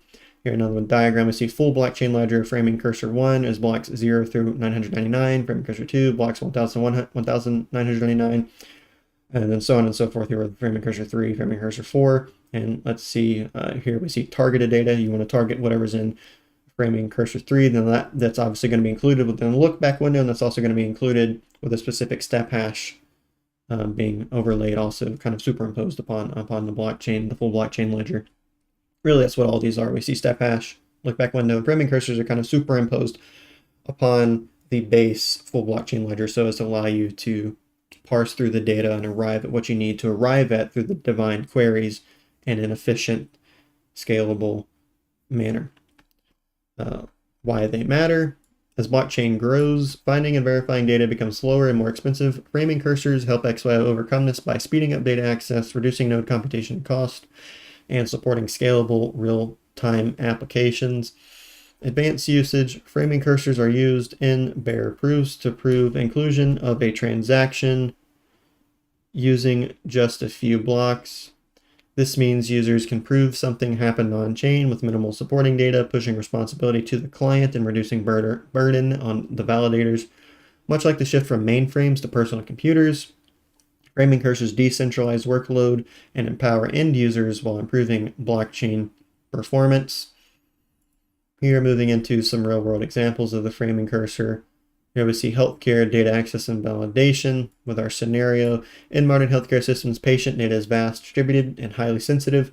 Hospitals, labs, and insurance providers often need to validate patient histories, treatment records, or vaccine administration without accessing entire medical files. How framing cursors help. See here, framing cursors allow healthcare providers to quickly jump to specific frames of blockchain logged data, such as a particular treatment episode or lab result, without scanning the entire patient record on chain. This ensures faster patient care decisions, lower operational costs for validation, enhanced privacy since only the relevant data segment is accessed. Here for an example, we'll see a hospital verifying a COVID-19 vaccination record can access just the relevant frame in a patient's digital health ledger rather than searching through all historical records. Here in a more specific blockchain ledger here, we see the full, this diagram is basically a more specified instance of the one I just went over for the lookback window or for the framing cursor. Full hospital ledger here. Then we see distributes into framing cursor 1, 2, 3, and 4. Patients in years of 1999, 2005, so on and so forth, 2006, 2008, 2009, 2012, 2012, 2018. And we can see here you want to jump to frame cursor 3. That's obviously, like I said, it's going to be associated with the lookback window, a certain step hash, because you want to find a patient in years of 2009, 2012. You find patient number 39812. This is a male patient, 2010, associated with a heart attack. Supply chain traceability. Here we can see scenario. Global shipping company needs to verify the chain of custody for a product from manufacturing to delivery. Each checkpoint, factory, customs, warehouse, delivery, logs the transaction to the blockchain. How framing cursors help. Instead of searching through millions of unrelated shipping logs, the company can use framing cursors to directly access the frame containing the specific product's tracking ID. This improves real-time tracking of goods, audit speed during customs recalls, and scalability as more transactions are added daily. Here's another diagram. We can see an example in the event of a product recall. Manufacturers can immediately locate and validate the affected batch's movement history without overloading the system with a full chain scan. Again, this is basically the same thing. Full shipping ledger, framing cursor 1, associated with shipping IDs 1. We see IDs 1001 to 2000, so on and so forth. You want to jump to framing cursor 3. Again, associated with a step hash, lookback window, shipping product number 2836. The items associated with this this product recall, 4 t-shirts, 0.8 kilograms, destination San Diego, USA. Framing cursor analogies, the grocery store analogy. Imagine walking into a massive grocery store the size of a football field. You're looking for a carton of oat milk, but instead of aisles, every product is just randomly scattered across the store. You'd have to walk row by row, shelf by shelf, just to find what you need. Now imagine the same store is organized into clearly labeled sections. Dairy, produce, snacks, beverages. You know oat milk is in the dairy section, so you go straight there. Even better, there's a digital assistant at the front that gives you a map and points you exactly to the right shelf. This is what framing cursors do for the blockchain.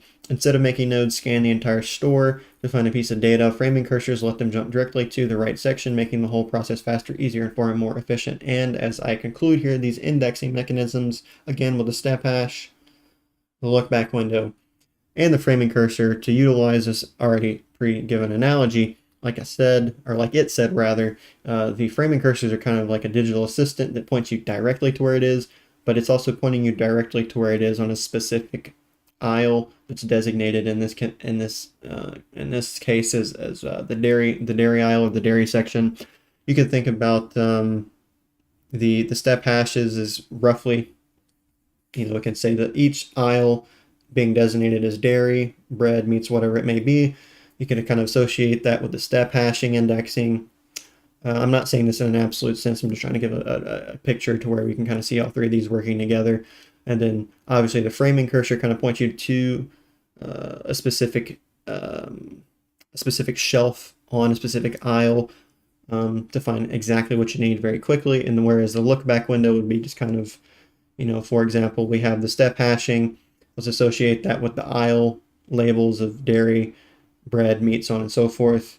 The look back window just wants to look at the last 5 aisles, and within that last 5 aisles of that look back window, that framing cursor points you to the specific shelf, specific area of the specific aisle that you need to go to find, in this case, the carton of oat milk in the dairy section of the dairy aisle.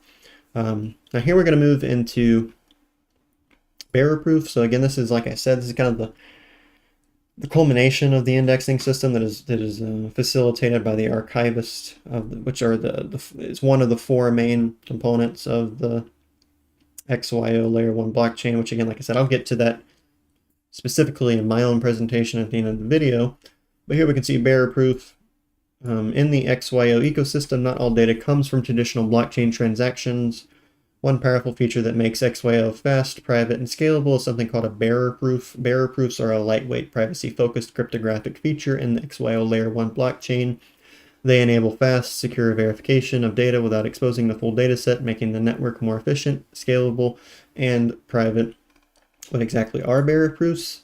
Bearer proof is a small, secure piece of information that proves something exists in the blockchain without needing to show the entire blockchain itself. Think of it like a concert ticket. You don't need to bring your whole purchase history to get into the show. You just need your ticket. in XYO, that ticket is your bearer proof. It says, yes, this data is valid and part of the system without revealing all the data behind it. Why does this matter? We'll see here that blockchains are made of long chains of blocks. Normally, to confirm something like a transaction or a data entry, you'd have to scan the whole chain. That takes time and energy. With bearer proofs, you only need the block or data you're proving, a small set of linked blocks that show how it fits into the broader chain. This process is lightweight, secure, and fast, and it protects your privacy by sharing only the minimum data needed. How it works, factoring in steps and step hashes. We'll see here. In XYO Layer 1, bearer proofs are not queries or ad hoc hash checks. They are a structural element deeply embedded in the blockchain's design. The core mechanism behind bearer proofs lies in how the chain organizes data using steps and step hashes. Now, beforehand, I was kind of bringing up bearer proofs associated with queries. I do need to make it known that I was not specifically saying that it is one-to-one like a query, but it does have some sort of relevance to that in association with the diviners. Here we can see each block in XYO Layer 1 exists inside steps, containers that group blocks together. These steps are mathematically defined using a primorial-based function. Specifically, each step size is calculated as the product of the first n plus 2 prime numbers, incremented by 1. This produces a predictable but non-overlapping set of increasingly spaced intervals, like step size 1 equals 2 times 3 plus 1 equals 7, step size 2 equals 2 times 3 times 5 plus 1 equals 31, so on and so forth, in direct relevance to this primorial-based function, the modified function that I went over earlier in the step hash section. And that's, as it said specifically here, we saw this produces a predictable but non-overlapping set of increasingly spaced intervals. And that's, like I said, the reason why prime numbers are so they're because of the predictable progression of them over time. It, as it said here, creates this non-overlapping set of increasingly spaced intervals that facilitates efficiency in various sectors. Because, like I said earlier, a lot of times prime numbers are used in various sectors in order to increase efficiency in terms of, like, for example, in this case with indexing the blockchain. Because of this hierarchical nesting of steps, with smaller steps embedded in larger ones, the system forms a structure that progressively includes more of the blockchain's history, creating a multi-resolution view of the chain. And to kind of backtrack a bit here, for example, here at XYO, bearer proofs are not queries or ad hoc hash checks. Like I said, the bearer proofs aren't particularly the queries in and of themselves, but the queries associated with the diviners utilize the bearer proofs in the broader process of querying data whenever a request is made from the XYO Layer 1 blockchain, because some entity, some person, whoever it may be, wants to access and ascertain a specific piece of data or a data set in order to validate or confirm that it's on the chain, or if they just need to know whatever data they're looking for. Now we can see here, we can think of steps like versions of a photo stored at different resolutions on your phone. You might keep a thumbnail for quick browsing, a medium version for social media, and a full resolution image printing. Each larger version includes more detail, but they all represent the same photo. In XYO Layer 1, smaller steps give you a quick proof of recent data, while larger steps contain more of the blockchain's history. You only need the level of detail that fits your purpose, just like you wouldn't load a full 4K photo to view a tiny thumbnail. Here we can see this nested step structure enables efficient bearer proofs. When someone needs to prove that a particular block is part of the chain, such as to confirm a balance of transaction, they do not need to walk backward through every block. Instead, they provide the target block along with a compact path of step hash linked blocks that show how the blocks fit into the broader chain. This path typically includes no more than 100 blocks and is sufficient for validation. Because the system is embedded into the structure of the chain, the resulting bearer proof is lightweight, fast, and cryptographically verifiable. It enables one node to prove inclusion without requiring the other party to scan the entire blockchain. Importantly, it does so without exposing unrelated data, preserving both efficiency and privacy. Steps also power other important mechanisms in XYO Layer 1, for example, step rewards, which we'll get to that in the tokenomics section. here shortly. Step rewards, the system's core reward pool, that is, issued based on activity within specific step intervals. This makes steps not only a structural navigation tool from the indexing that I keep talking about and referencing here, but it's also an economic unit for incentive distribution, like I said, associated with the tokenomics that were actually recently released within the last 2 weeks or so, I believe. In short, bearer proofs are made possible by XYO's step-based design. They are structural, not procedural. They are an outcome of how the chain is built, not a workaround for how it is used. So like I said, that's a main thing to think about here. They are structural, not procedural. So if what I said earlier appeared to come across as if the diviners are structurally using bearer proofs, and I honestly probably should have been more clear in that. That's probably how it came across, but that's not what it is. They are more so structural, like it says, and the procedure of divining and querying for data utilizes the structure of bearer proofs associated with the step hash, the lookback window, and the framing cursor in order to find whatever data is being sought after. Here we see this final diagram here. We can see the full data set. We have bound witness 1, bound witness 2, bound witness 3. We have the selected data bound witness for number 2, generate bearer proof, minimal proof, hash plus frame. The verifier receives the proof. The verifier checks against blockchain. I might say blockchain data. I don't know how to get all of that. It's because it's cut off here, obviously. But then finally, we see validation succeeds without, and I can't specifically see that because I wonder if I can change the zoom. No, it doesn't do anything. Okay, yeah. So, but really, this obviously, I mean, if you want to go and look at this diagram yourself, maybe you'll be able to see these full things here. But really, this is again just kind of showing the bound witnesses. How obviously, like I said, the bound witnesses are the core kind of data point of the XYO Layer 1 associated with the sentinels, the bridges, the archives, the diviners, and then you have the step hash. You have the lookback windows, the framing cursors. As the bridges go from relaying that data to the archivist, that's associated with the rollups and the validation of said data. And then obviously eventually we have the bound, or not the bound witnesses, but the bearer proofs associated with, so as like I said, a structural thing, not particularly a procedural thing. Whereas when information is divined from the XYO Layer 1 blockchain, it utilizes bearer proofs as a structural aspect rather than as a procedural function that is part and parcel of gathering the data in a strict sense. Here with the bearer proof real world analogies, thousands of DeepIn sensors. Again, this is kind of like the IoT devices that I was mentioning earlier on. Imagine a logistics network, DeepIn, tracking thousands of sensors in real time. You need to confirm that a sensor logged a valid location without revealing its full movement history. With bearer proofs, XYO can confirm the sensor's location as part of the verified dataset without accessing or revealing all of its data. This saves time and protects privacy. This is ideal for sensitive industries like healthcare, supply chain, and finance. Here are some analogies. Again, going back to a concert ticket, we can imagine you're attending a concert. Instead of showing your entire purchase history, email, receipt, and payment method at the entrance, you just show your ticket. The ticket is small. It's a verifiable proof that says, yes, I bought this and I belong here, without revealing all your personal information or the entire ticketing database. This is exactly how bearer proofs work in the XYO Layer 1 blockchain. They're like digital tickets. They're small. You don't need the whole data set, just the proof. They're secure. It's cryptographically tied to a larger verified record. And they're private. You don't expose all your data, just what's necessary to verify inclusion. So instead of carrying a heavy binder of documents, the entire data set, you show your stamped ticket, the bearer proof, and that's enough to get you through the door. Now here, moving on to the second to final component or a little tab here.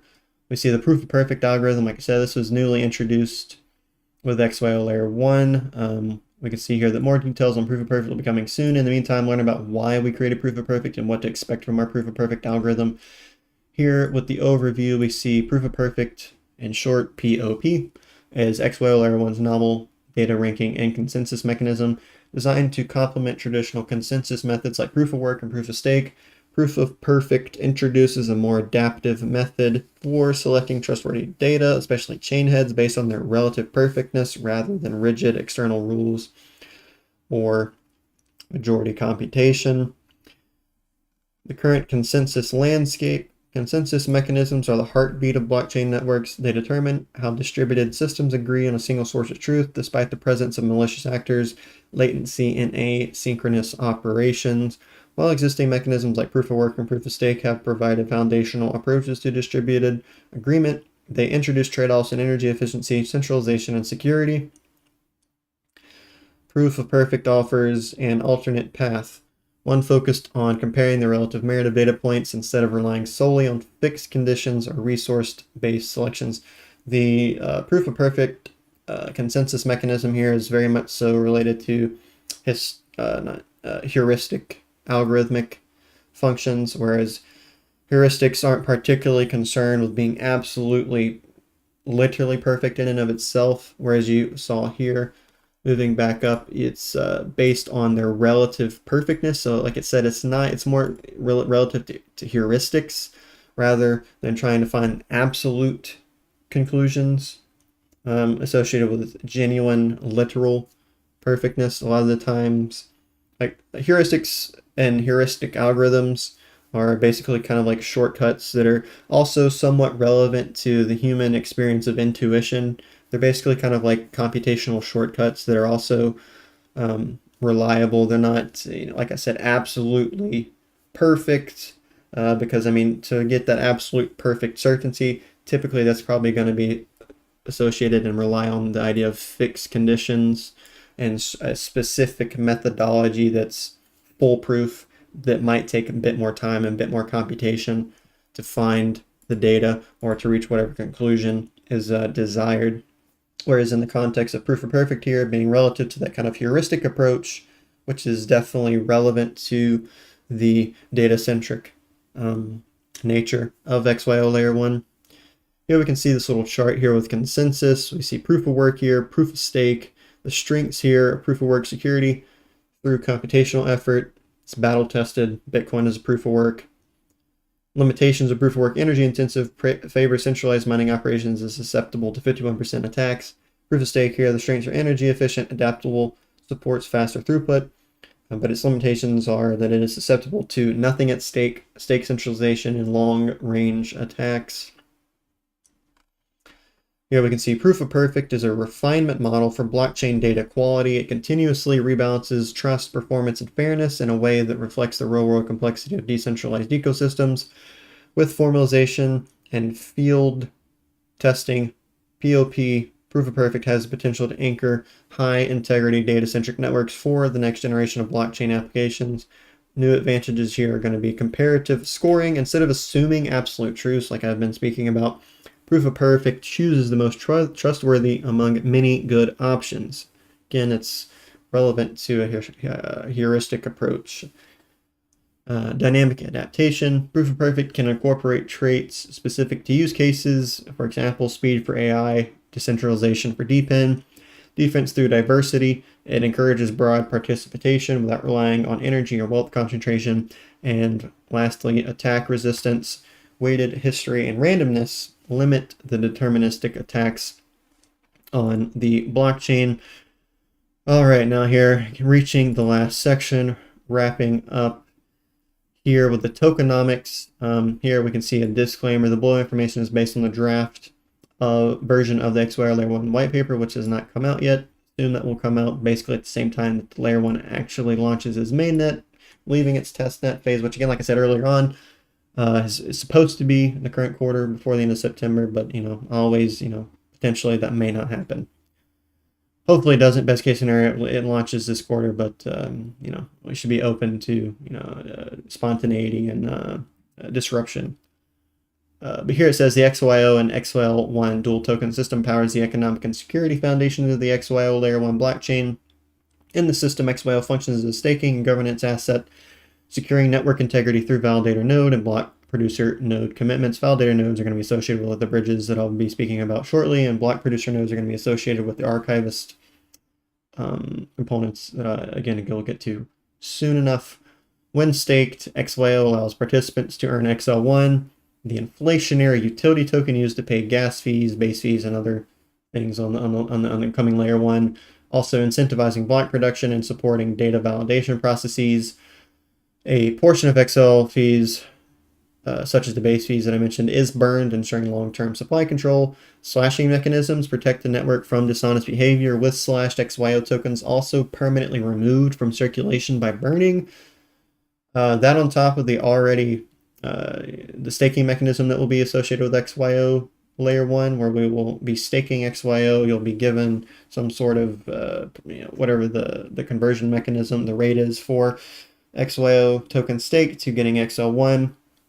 So on top of staking XYO, whether you are just doing mundane system staking or validator node staking or block producer node staking, obviously we're going to see the circulating supply of XYO decrease, which should increase scarcity, which should theoretically increase the value and provide a cultivated state for further and further long-term value alignment and appreciation of XYO.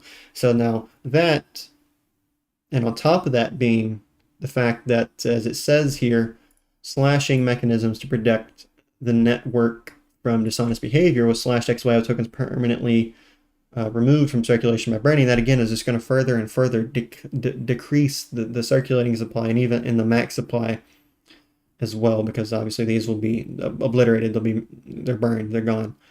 But here to continue, we see meanwhile decentralized data collectors and processors can be compensated in either token, supporting networks' decentralized physical infrastructure capabilities. The architecture is designed for flexibility and sustainability, enabling slashing insurance, step-based rewards, and ongoing participation from validators and contributors. The following diagram illustrates the flow of tokens and incentives across the ecosystem. All right, so here we're going to get into fairly, it's kind of a daunting chart, but here we can see in the XYO Layer 1 ecosystem, incentives are designed to reward meaningful contributions to data integrity, availability, and processing. Whether collecting, validating, or storing data, participants are economically compensated through the network's dual token model using XYO and XL1. A portion of XL1 fees, such as base fees, is burned, ensuring long-term supply controls. And like I said, there's going to be slashing mechanisms to protect the network from honest or dishonest behavior, rather, with those slash XYO tokens permanently removed from circulation by burning. And I believe it's on here somewhere. We'll get to the point to where sometimes those so like here we go back up, dishonest behavior, dishonest nodes with XYO tokens permanently removed. Either they will be fully burned, or depending upon the context of the dishonesty and lack of integrity of a certain node, if there are other parties that were affected negatively, some of these tokens that are associated with a dishonest node and dishonest behavior, some of those tokens will be given to the parties that were negatively affected by a dishonest node or a node that had a low level of integrity.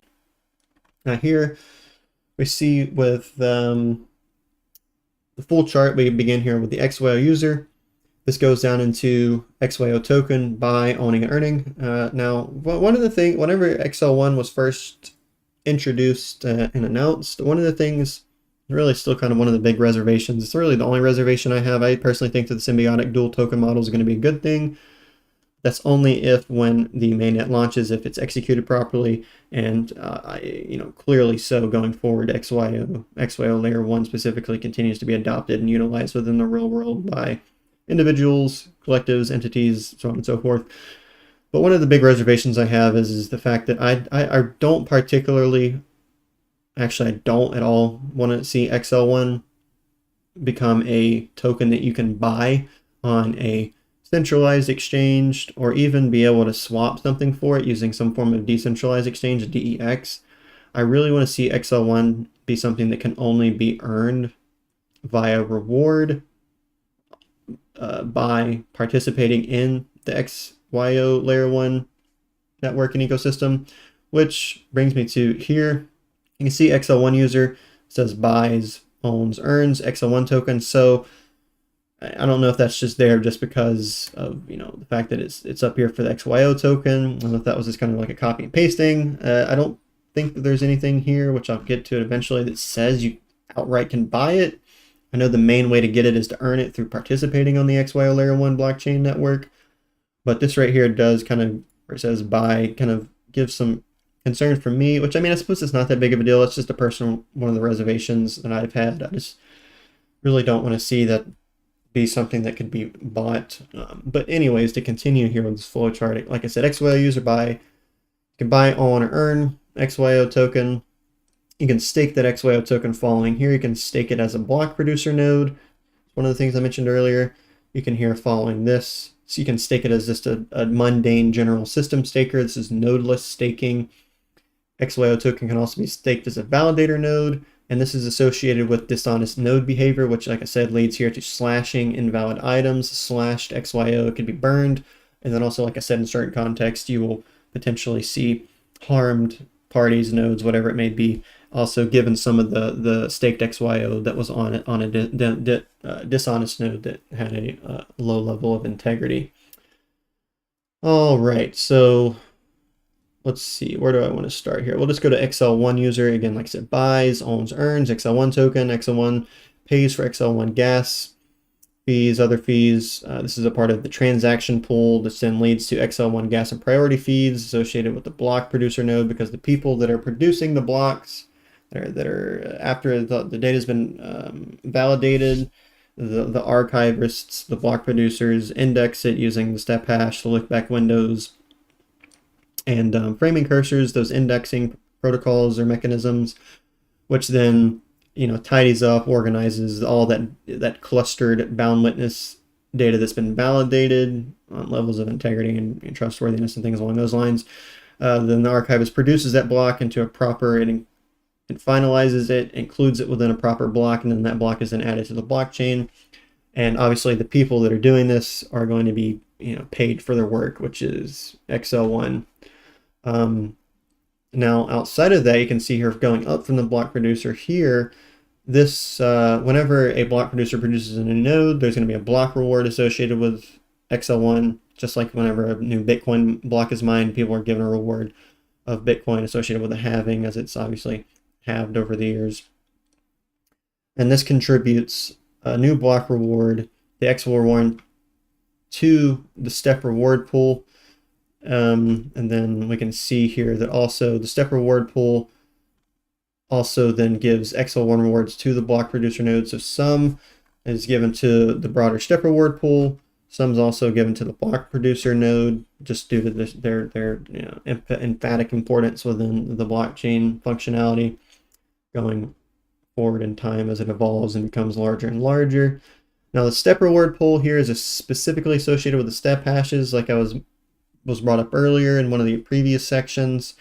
This is not just a structural component the step hashes is in order to provide indexing and organizing for the data, but it's also associated with certain milestones. And here we can see that the step reward pool here goes down to XL rewards for validator nodes for whenever they validate the data of new blocks containing an XL1 block reward, which is then here, like I said, rewarded to block producer node.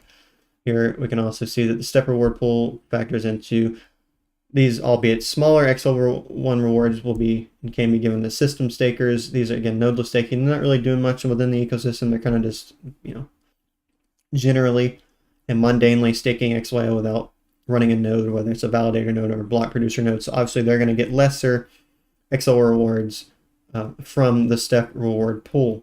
And like I said, this is associated with the step hashing. So as milestones are achieved, as more and more steps are concluded, they're finalized, and you have this step associated with the primordial function, so on and so forth.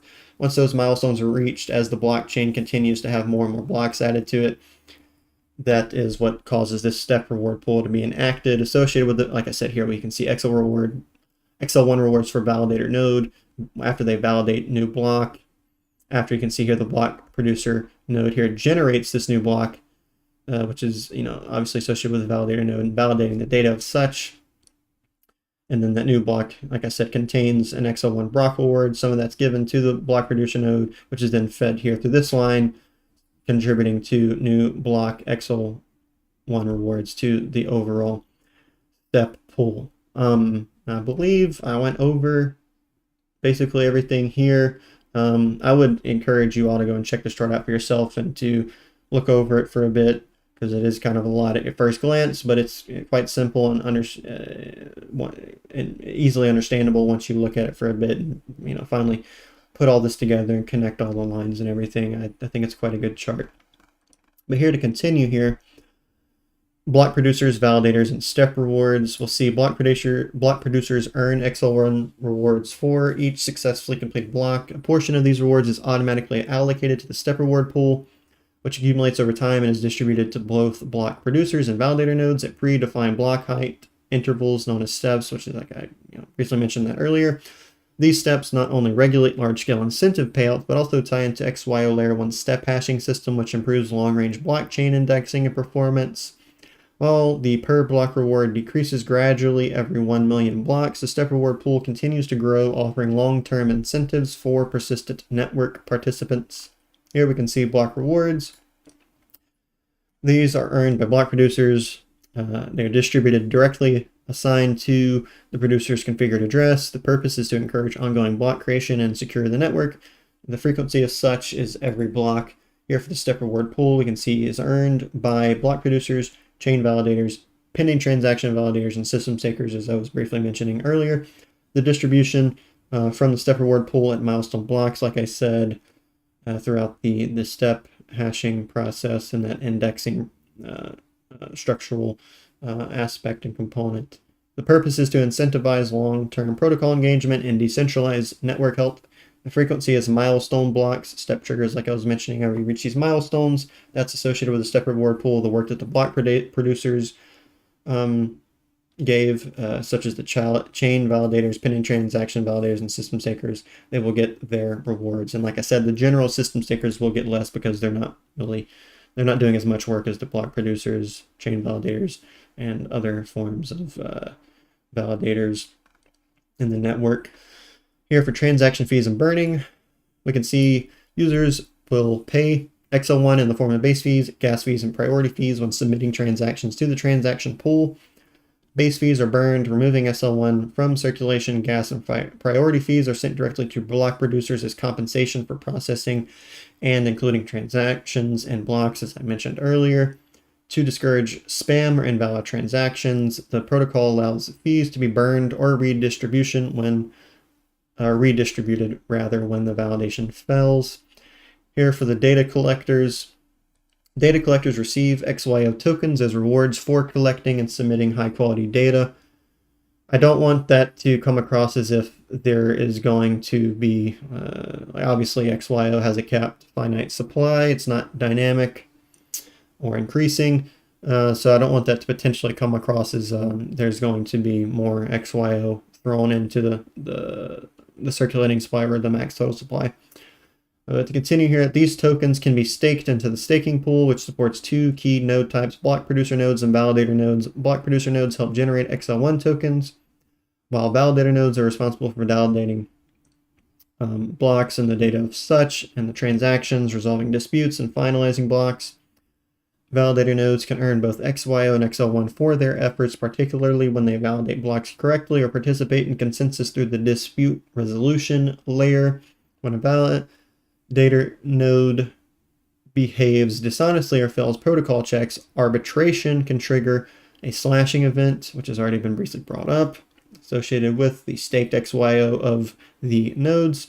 In these cases, XYO tokens may be slashed and permanently removed from the system, i.e. burned XYO, reinforcing economic accountability and deterring malicious behavior, while also reinforcing a benefit for the people who aren't malicious. When you have people that are malicious, it's just reducing the amount of XYO that is in circulation, and also as well as the max supply. So this is only going to benefit the people who are being honest and are upholding a higher end degree of integrity within the Layer 1 ecosystem.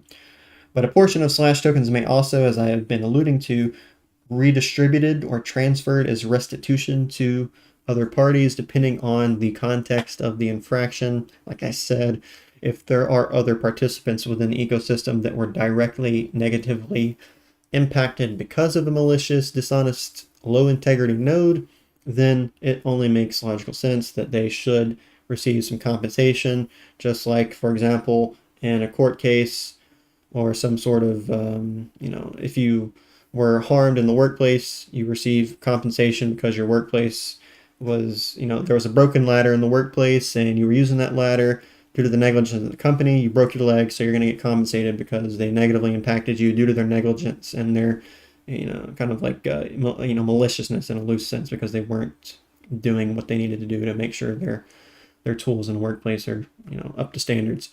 But lastly here, this dynamic incentive structure is designed to balance inflationary rewards with deflationary burns, encouraging active, honest participation while preserving token value over time. Here, moving into the Genesis era. The Genesis era is the beginning phase of the XYO Layer 1 blockchain, very much so similar to the Genesis block of Bitcoin. It encompasses, during this time, the first XL1 tokens being created and distributed to help launch the network. These tokens are used to support development, reward early contributors, and provide the resources needed to grow and maintain the system, while XYO tokens already exist and are used for staking, governance, and anchoring sovereignty in the network. XL1 tokens are newly introduced in the Genesis era. XL1 is the utility token that powers activity on XYO Layer 1, covering things like transactions, smart contracts, and data operations. Together, XYO and XL1 help build a blockchain that's flexible, scalable, and ready for long-term success. Here we'll see a total Genesis supply, 48 billion. XL1 fixed 48 billion XVL tokens will be minted at the launch of the Genesis block. These tokens precede any inflationary mechanisms and are proportionally distributed across 3 primary groups. We'll see here with allocation. Here, community investors, team and advisors, XYO treasury. The amount here, we can see 26.8 billion XL1 to community and investors, 10.6 billion XL1 to team and advisors, and 10.6 billion XL1 to the XYO treasury. Percentage here, 56% for community investors, so that would be us. We're getting the highest number here. Team and advisors get 22%, also the XYO treasury gets 22% as well, which this clearly is fully utilizing this Genesis block, or supply rather, of 48 billion XL1. Here we'll see investors and community. This allocation supports individuals and entities who provided early energy, whether through capital, evangelism, testing, or infrastructure. Their role was vital in bootstrapping network effects before the protocol reached production. By aligning their incentives through initial XL1 allocation, the Genesis era recognizes the importance of active early participants. For team and advisors, the technological complexity and unique architecture of XYO Layer 1 is the result of years of research and development. Allocating a portion of XL1 to those who built, maintained, and architected the system ensures continuity and rewards aligned visionaries. These tokens may be vested or locked to reflect ongoing commitments. Here for the treasury, as the largest allocation, the XYO treasury acts as a long-term endowment to fund future growth that supports developer grants, public goods, educational campaigns, partnerships, bounties, and emergency liquidity. Crucially, the treasury ensures that governance and ecosystem expansion remain active and well-resourced, even if other funding avenues fluctuate. It says the largest allocation. I'm a little bit confused about that, because if we look here at the allocation, the XYO treasury does get 10.6, which is the same as team and advisors, whereas both of those are lower than community investors at 26.8 billion, and obviously you can see here the percentages are left. So I'm not sure if that's a mistype, some sort of unintentional misinformation, or if I'm not particularly understanding something, but nonetheless, that's not really, I would say, a big point. Anyways, here to continue, we'll see here long-term issuance and inflation design. After the Genesis era, XYO Layer 1 introduces a gradual inflation curve that flattens over time, eventually settling at around 0.7% per year. This design promotes 2 essential outcomes: incentivizing future participation. People entering the network after launch can still earn XL1 through contribution, validation, and node operation, avoiding wealth centralization. A soft inflation curve avoids the extreme concentration of supply common in capped supply systems like Bitcoin. And lastly here, the long-term inflation curve of XL1 follows a diminishing exponential model. Despite early block rewards being higher, the supply growth rate decreases over time, approaching near zero. Here we'll see a block reward decay over time. This chart models how the block reward decreases every 1 million blocks. Each step hash rewards start at 1000 XL1 and decrease by 5% per step.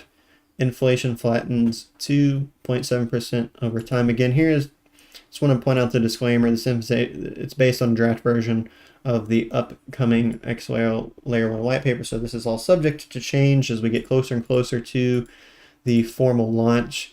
Here we can see the chart here we have on the left, the y-axis, the block reward XL1, 200, 500, so on and so forth.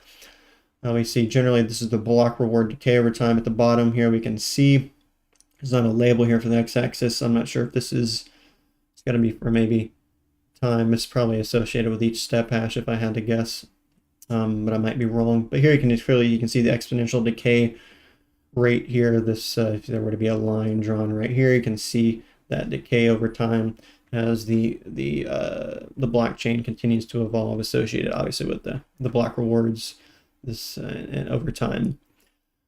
All right, finally here for the last page here on the GitBook incentives, we'll see that in the XYO Layer 1 ecosystem, incentives are designed to reward meaningful contributions to data integrity, availability, and processing. Whether collecting, validating, or storing data, participants are economically compensated through the network's dual token model using XYO and XL1. I saw something here. What is this? It's a hyperlink. Okay.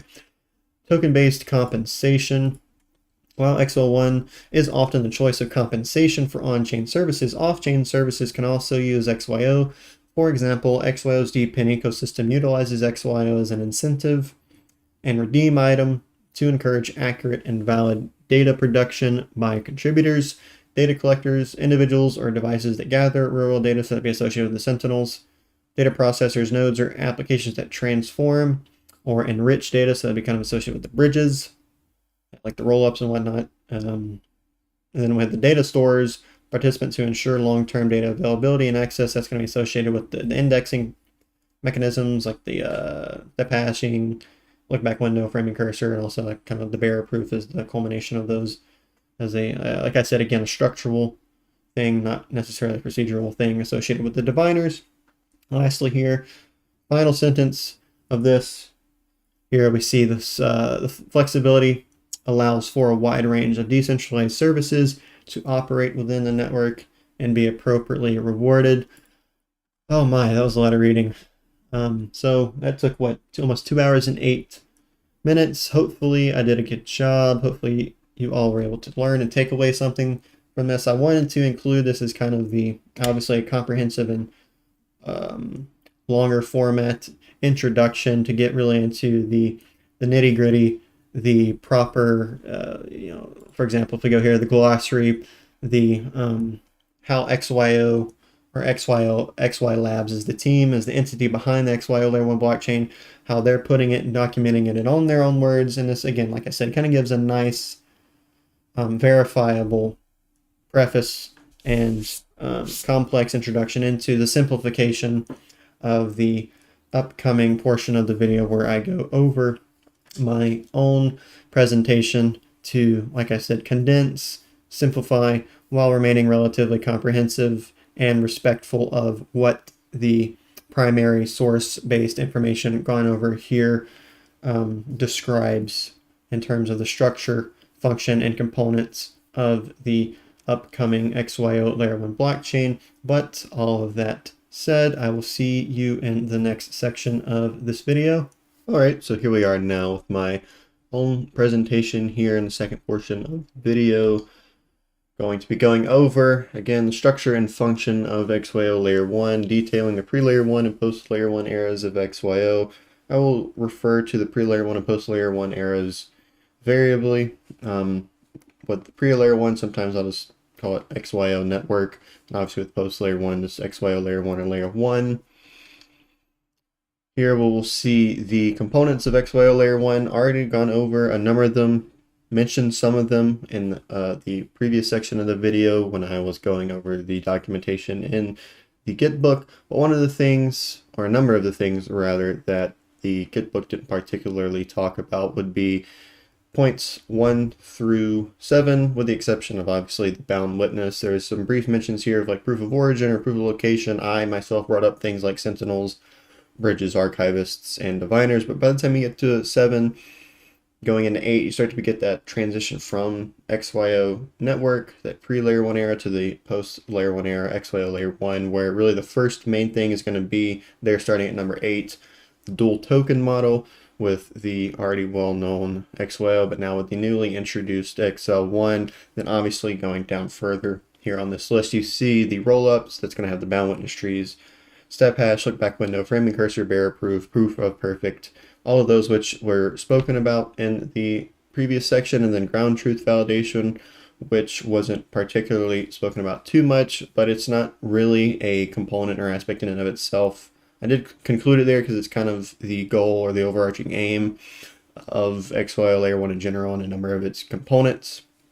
But the introduction of XYO Layer 1 really is a technical necessity grounded in empirical failure cases with existing infrastructures. The team at XY Labs tested feeding their real-world geospatial data and other heuristic data into various leading blockchains, including IPFS and Solana, and found that none could handle the unique form, structure, and throughput demands of the data XYO was designed to collect, process, and verify. Blockchains like Solana and IPFS simply weren't designed for the type of decentralized physical infrastructure network that XYO represents. They're not optimized for continuous, granular, spatially anchored data validation and retrieval.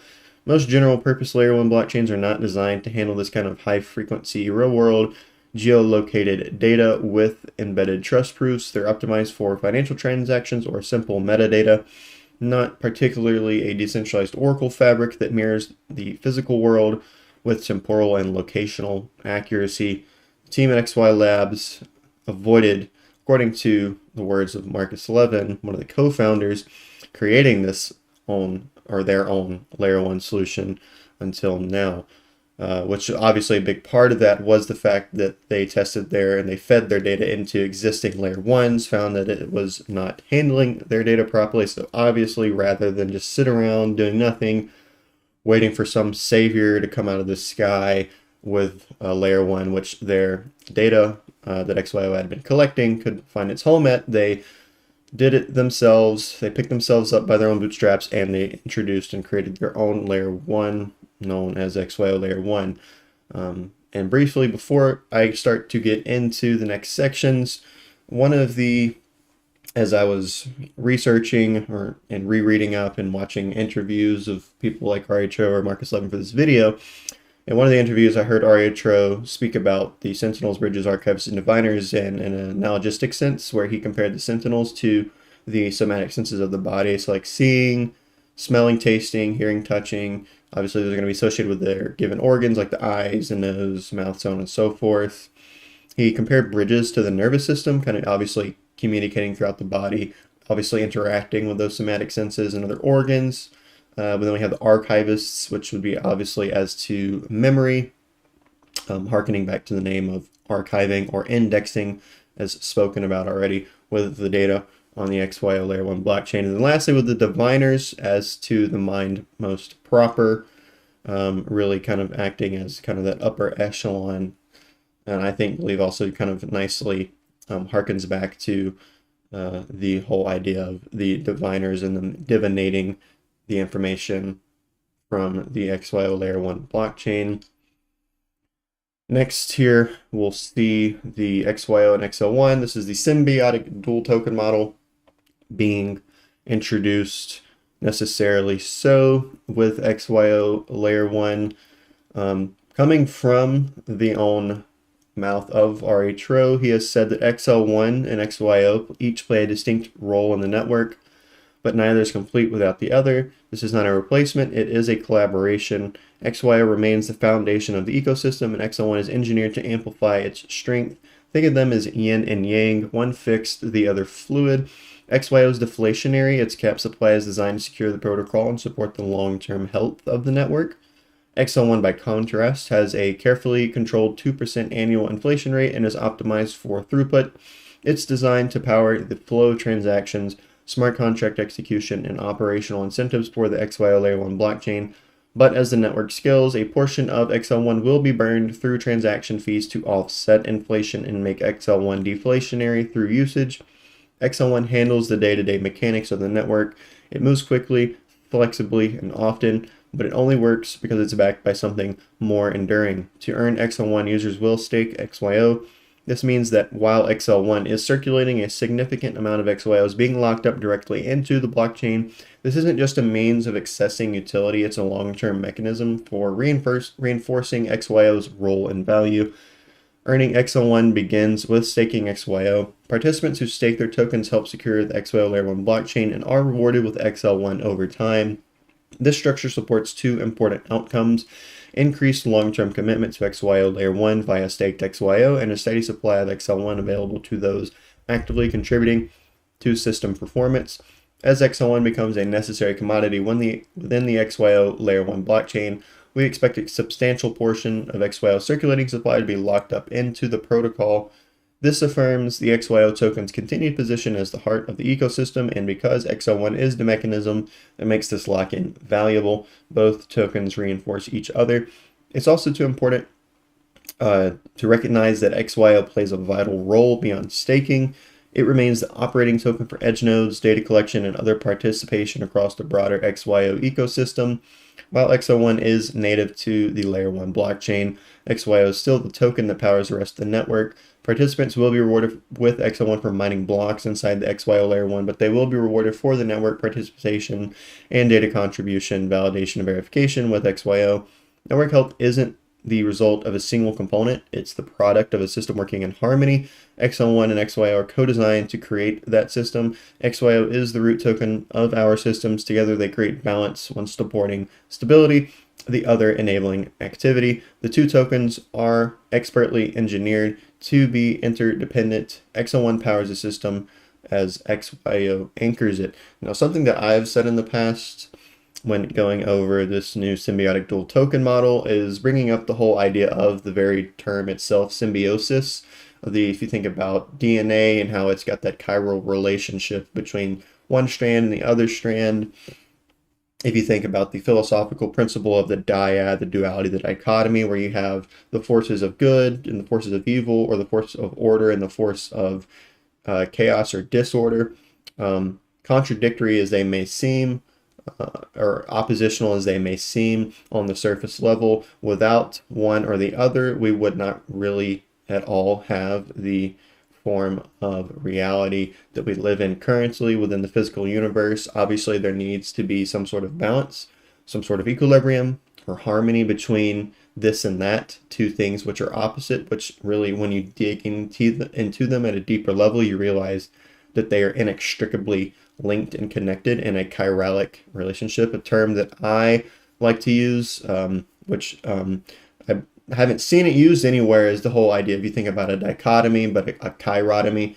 So that would be a way that I would explain obviously the symbiotic dual token model, where these are not, as RHO said in that explanation I just got done reading, it's not that XL1 is going to be fighting against XYO and vice versa, and that XL1 is going to particularly take the spotlight from XYO. It's more so that they are necessary for each other, which this will be something that I get to here shortly, but I just wanted to briefly point out the kind of more of like a fundamental view of this model and its duality and its symbiosis, and kind of link that into the philosophical concept of, from the monad to the dyad to the triad to the tetrad to the pentad. This would be something you would find in philosophical beliefs going back to ancient Greece with like Pythagoras, the pre-Socratics, mainly Pythagoras, with the whole idea of like a monad and a dyad and their kind of number arithmetic philosophy.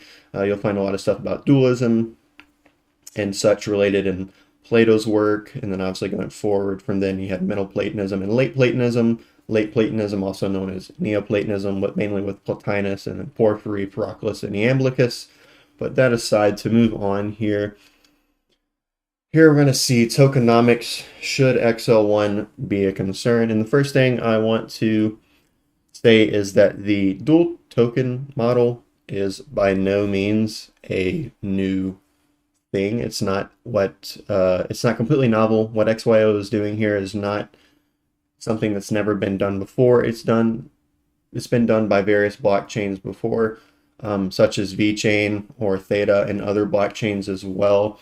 So it's not like this is something completely out of the blue, than like the first time ever in the blockchain solution space, which would warrant a bit more reason for some degree of skepticism because it is completely new. Therefore, we have no sense of past history and evidence to, elaborate with in our own minds and kind of simulate, like, how is this going to go down? This is the first time this has ever happened, so there's a lot of mystery and uncertainty here. The fact is, this is not the case, and the previous dual token models, which have been set into place by other blockchain solutions, generally do convey this sense of it's better for people such as like supporters, investors, and others because of the way that the two coins or cryptos interact, the way that they work in tandem with each other to achieve a specific goal.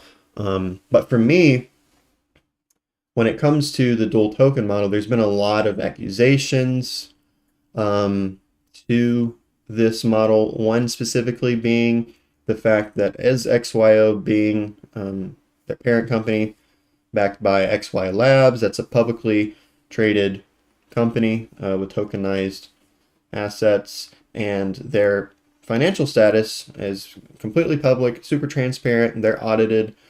And in their documents for the last few audits they've had, there has been a going concern section where the entity whom is doing their audits is expressing the fact that there is, again, a going concern that XYO as a company will have, there's substantial doubt is specifically the key phrase used. And I'll bring up some images here while I'm speaking about this from those audits.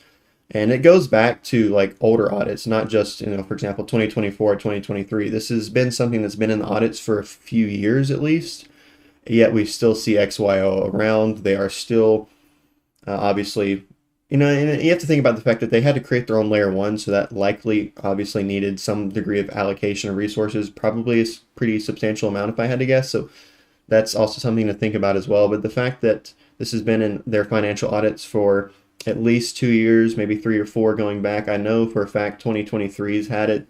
So it's been a few years, yet we still see XYO around. They're still being public about it, transparent with these audits. So I think that's a good thing. If they really were trying to scam people and act as a grift, which is one of the main accusations because of this going concern and this substantial doubt for continuation section in these audits, then I don't particularly, it seems like they would be doing something to hide these audits and not be public about it, not be transparent about it. If they really were just a bunch of, low integrity businessmen whom are trying to continue a scam, a grift on their supporters, investors, and other people related. So to me, it seems that the more likely scenario is the fact that they are just in a, they're in a business venture. A lot of the times in business ventures, they completely fail. That's still a possibility here. Maybe XYO will just completely fall through the floor over the next few years. But if you think about the whole, as I mentioned recently, with the Standard Charter, the Simplex, and World Economic Forum projections for, upwards towards 30.1 trillion by around 2034 for the RWA sector. World Economic Forum said they projected by around 2028 around a $3.5 trillion market for DePIN. DePIN is in many ways, and often so, considered a subset or subcategory of the RWA sector. BlackRock, as I've been saying recently, has a very invested interest in tokenization, Project Crypto with the SEC and tokenizing, traditional TradFi with thinking about like the assets on the indices, the other funds and bonds and things like that. I've mentioned the with Injective also, not tokenizing per se in the formal sense, but they brought the Magnificent Seven on chain. We really are, I believe, seeing perhaps the early moments of that major inflection point in the adoption curve of Bitcoin and blockchain solutions abroad, where we're going to start to see over the next 3 to 5, 10 plus years a massive exponential upheaval of the adoption, which will, I think, get rid of a lot of this concern for XYO as a quote-unquote struggling company that might fail over the next 12 months to few years. So that's just, again, something to think about as an investor in XYO. There is that going concern there according to their auditors, but in my personal opinion, I don't particularly think that there is a major, absolutely substantial reason, even though that's the word they use, for this as a company, XYO Labs, to fall through the floor. Again, like I said, it could totally happen, but to me, I think that more likely than not, they are just a business that's, doing the best they can to make what they're doing succeed, as blockchain is really still kind of in its infancy, getting adopted to where it can really have that major breakthrough, and the money, the capital can start flowing in a lot more efficiently to keep them out of, being in the red or losing a lot of money, which is, again, something they've had quite, substantial net losses according to the audits as well. So that is my take. I don't think that, more likely than not, the people at XY Labs are kind of acting in a borderline,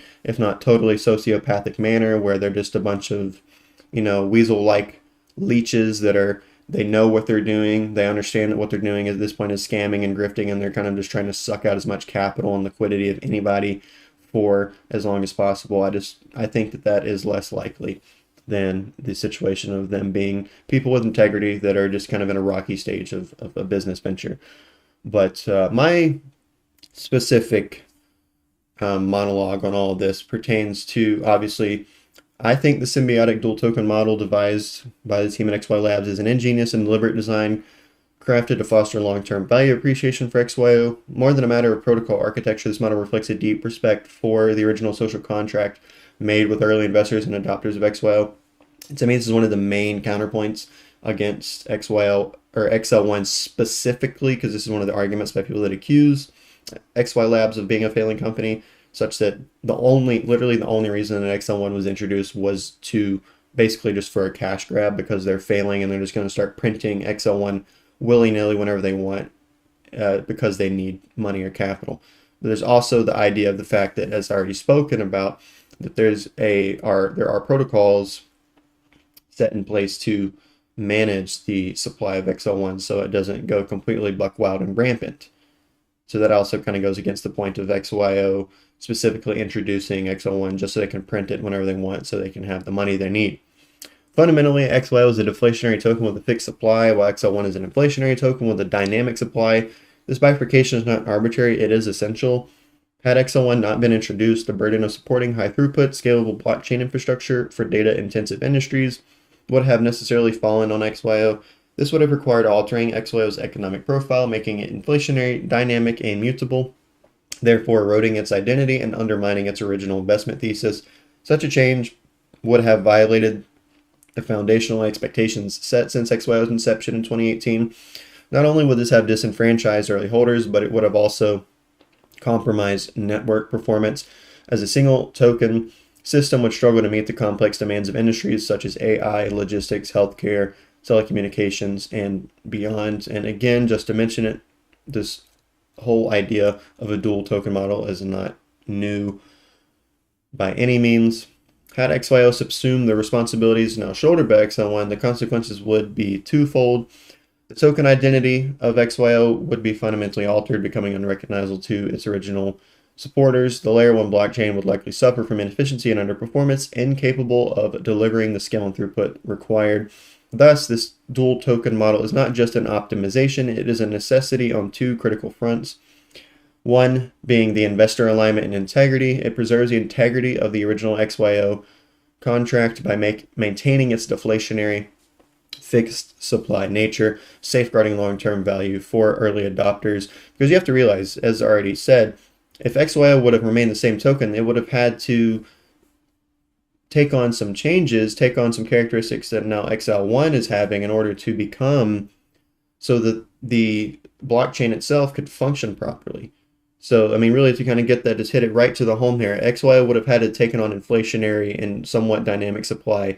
I mean, basically, the way that I view it is if XL1 wasn't introduced, XYO would have become XL1, meaning you would have lost your deflationary fixed supply token. And all the people that are complaining and have been complaining about XL1, a lot of them don't particularly, and I try to say this with as much respect as possible, don't particularly understand the technical nitty-gritty of blockchain solutions in general, let alone XYO, because it's a fairly complex blockchain solution in my personal opinion. With the whole idea of mapping the real world to the cyberspatial blockchain solution world, the whole idea of geospatial data, as I mentioned, that data being, it's temporally stamped, spatially stamped, it's continuous, it's granular, it's very intricate form of data. And the thing about this is that had XL1 not been introduced, the people that are complaining now may have been happy and pleased initially, but as soon as they began to realize, as soon as it started to click with them, the thing that they have been buying for many years, that being XYO, is no longer XYO, and it's now XL1 or whatever else it would have may have been called in this specific state of reality.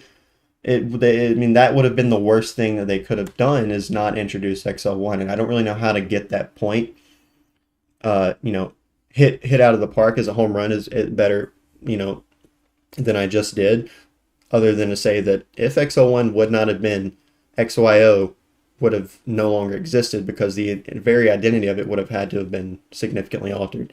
And here the second critical front is architectural scalability. It empowers the blockchain to meet the performance demands of data-intensive industries by delegating computational and transactional scaling to XL1. In this structure, XYO anchors the system's value and governance, while XL1 provides the dynamic fuel that powers its operation, yielding a layered economy that is both ethically coherent and technically robust. Lastly, to those who have criticized the dual token model, particularly those accusing XY Labs of being a fading or opportunistic company, merely releasing developments to extract remaining capital before collapse, perhaps in the end, you all may be right, but as obviously anything is possible in this space. However, in my view, what cannot be denied is that this dual token architecture reflects deliberate care and respect for XYO's original investors and early adopters.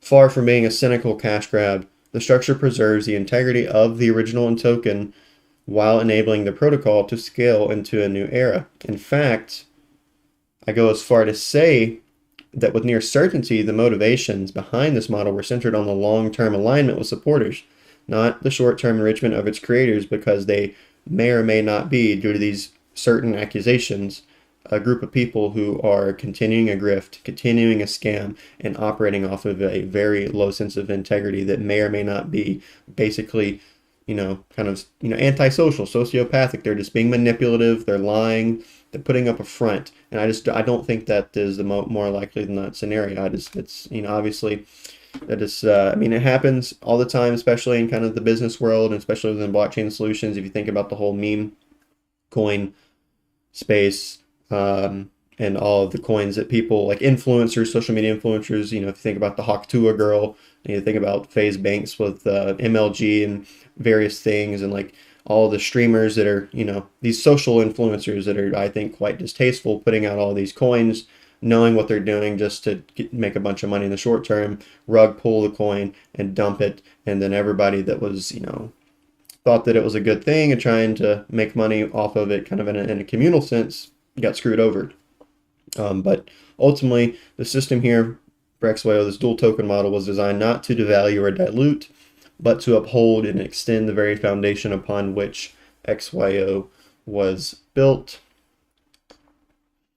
Here, beginning, first section pertaining to the operational scope of protocol categories. This is going to be my take on kind of condensing and simplifying what was gone over in the previous section of this video, with all of those components, with the the proof mechanisms. You got proof of origin, proof of location, proof of perfect.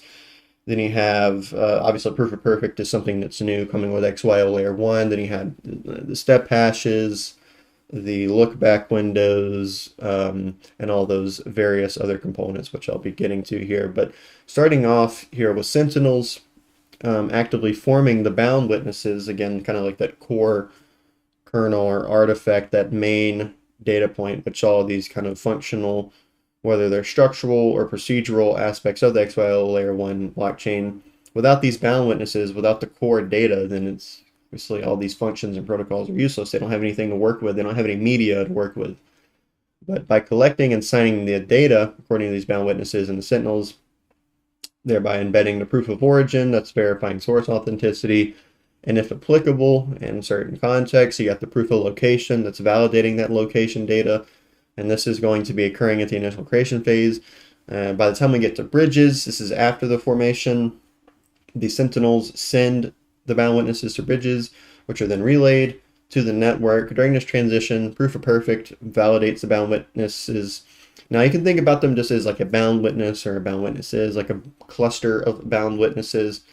In more cases than not, if not all, it's going to be a cluster, a set of a bunch of bound witnesses rather than kind of just one at a time.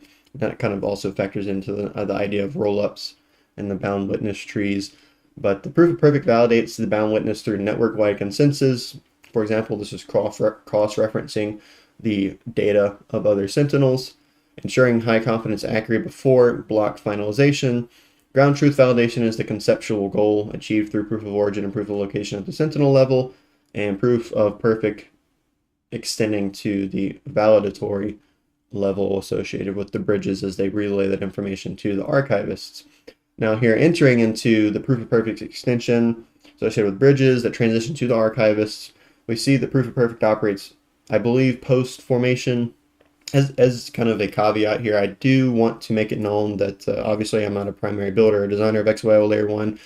This is all coming from my own understanding, so, and obviously the mainnet hasn't even launched yet. We don't even have all the full information, especially with that GitBook and the documentation by XYO as an entity themselves. It's still, as they've said, a living document, so there's still obviously information coming out, so I feel like I'm doing the best that I can right now with the information out and my own personal understanding of it and trying to be as faithful as possible, but just I want to let it be known that I might get things wrong here and there. But I think for the most part, generally, this information is as accurate as it could be. But here we see with proof of perfect operate post-formation primarily during the transmission phase, handled by the bridges, where consensus validates the bound witness or witnesses, the cluster of so. This validation extends into the transition archivist as proof of perfect ensures the bound witness is accurate before archivists store it in a block. Once stored, proof of perfect's role is complete as its purpose is, I believe, pre-block finalization. When it comes to proof of origin and proof of location, these are going to be applied by sentinels during bound witness formation before the transmission to bridges. As I've said, proof of perfect, I believe, engages more at the bridge level, extending throughout that validation phase and concluding as the bound witness cluster is prepared for the storage into a block proper by the archivists. And then, as I have said, ground truth validation spans the formation as kind of that overarching conceptual goal, proof of origin, proof of location at sentinels, validation, proof of perfect at bridges, factoring in obviously the rollups and everything else related to that, ensuring the bound witness, each bound witness, the bound witness pairs, that cluster of data there reflects the real world truth. Overall, and kind of the bird's eye view here is that proof mechanisms operate primarily at sentinels. Again, proof of origin, proof of location, transitioning to bridges, start to see some proof of perfect come in, or proof of perfect as extending into those bridges, transitioning into the archivists, ending really at the archivist, obviously, as I've said, with that. And then with ground truth validation aligning across these stages as that overarching conceptual goal. Secondly, here we are at optimization and scalability mechanisms. So this is going to be the rollups, bound witness trees, really kind of anything that's associated with the beginning of the bridging section, leading into the archival section, transition to the archivists. Bridges relay the bound witnesses, the cluster of data from the sentinels as they are collecting that. Now, sentinels can be IoT devices, any kind of real-world device, some sort of hardware that's it's internetworked with the blockchain in a software-like sense. So, I mean, obviously that could be anything from your phone collecting noise pollution data, a speaker also collecting some form of noise pollution data or other kind of noise data. Obviously, XYO is partnered with, I believe it was Weather XM, so there's obviously going to be some sort of, think about any type of sensor that can collect weather data to help facilitate the, the projection of weather and what may happen in a certain region.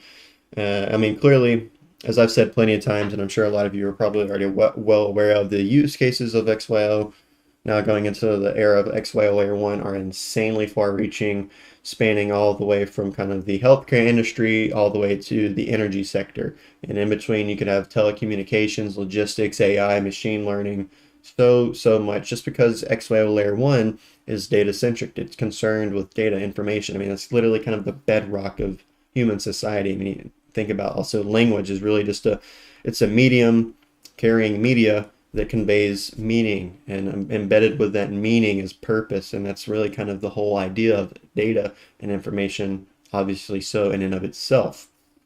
But here we see, as those bound witnesses, this data of the blockchain collected by sentinels, facilitating their validation. The bridges are doing so in preparation for block finalization and conclusion, or the inclusion into that's the final step, inclusion, where we see everything is wrapped up and then the new block is added via inclusion. Rollups aggregate multiple bound witnesses off-chain after their creation, optimizing their processing during cluster aggregation, but this is before the block finalization process begins at the archival or archivist stage. Rollups act during confirmation of aggregated clusters, again bundling these bound witnesses into a single proof that is then included in a block. This occurs during the transmission phase, handled by bridges, and extends to the onset of the block generation process just before archivists include the finalized block within the blockchain.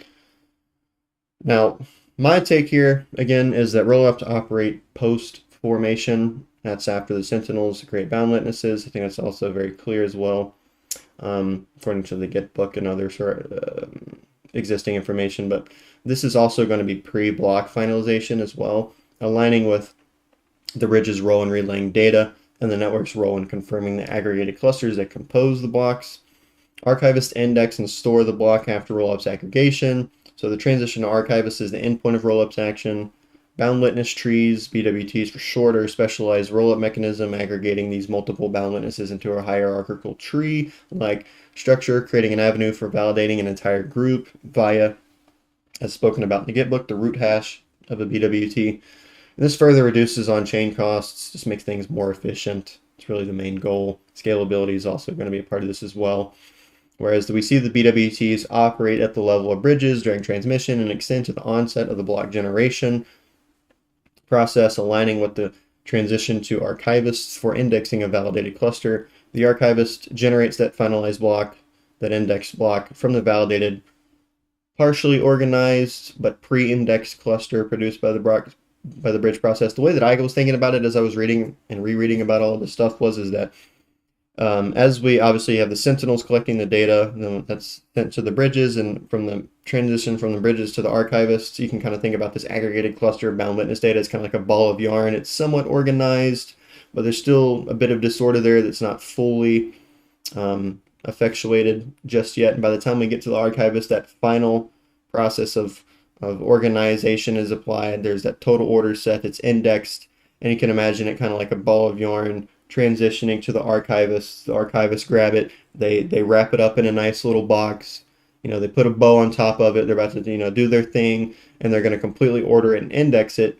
And by the time that they're done, that ball of yarn that has then been encased within that block or the box is then completely indexed and ordered, like I said, and then that's finalized, and then they lastly include that as a new block within the blockchain. But overall, again, the kind of the bird's eye view here is that rollups operate at the level of bridges and transition to archivists, aggregating bound witnesses in a cluster, kind of like that ball of yarn, like I said, during transmission, journeying to the onset of block generation via indexing so as to enhance scalability and efficiency. Lastly here, the indexing and retrieval mechanisms. As I said, this is going to be pertaining to the step hash, lookback window, framing cursor, and the bearer proof. Now I do have some nuances, some subtleties concerning the bearer proof, which I'll get to, but here with the archivists, obviously they're indexing, they're storing the bound witnesses in that cluster of data in blocks, using the step hash to organize the blockchain into hierarchical steps, framing cursor to navigate the structure, and bearer proof to provide compact proof paths for verification. These mechanisms ensure efficient storage during the block finalization process and accessibility post-block inclusion. Now, when it comes to the diviners, these are going to be the components querying for data. They're going to be analyzing the bound witnesses, that just the overall data that's within the blockchain in set established blocks, using that step hash, the framing cursor, the lookback windows to locate relevant data that's being that's sought out after, that's being divined or divinated. And the bearer proof is there to verify its inclusion efficiently and privately. Step hash and framing cursor act during the indexing and finalization of a block for archivists, as already noted, while all four protocols act post-block inclusion in the case of diviners.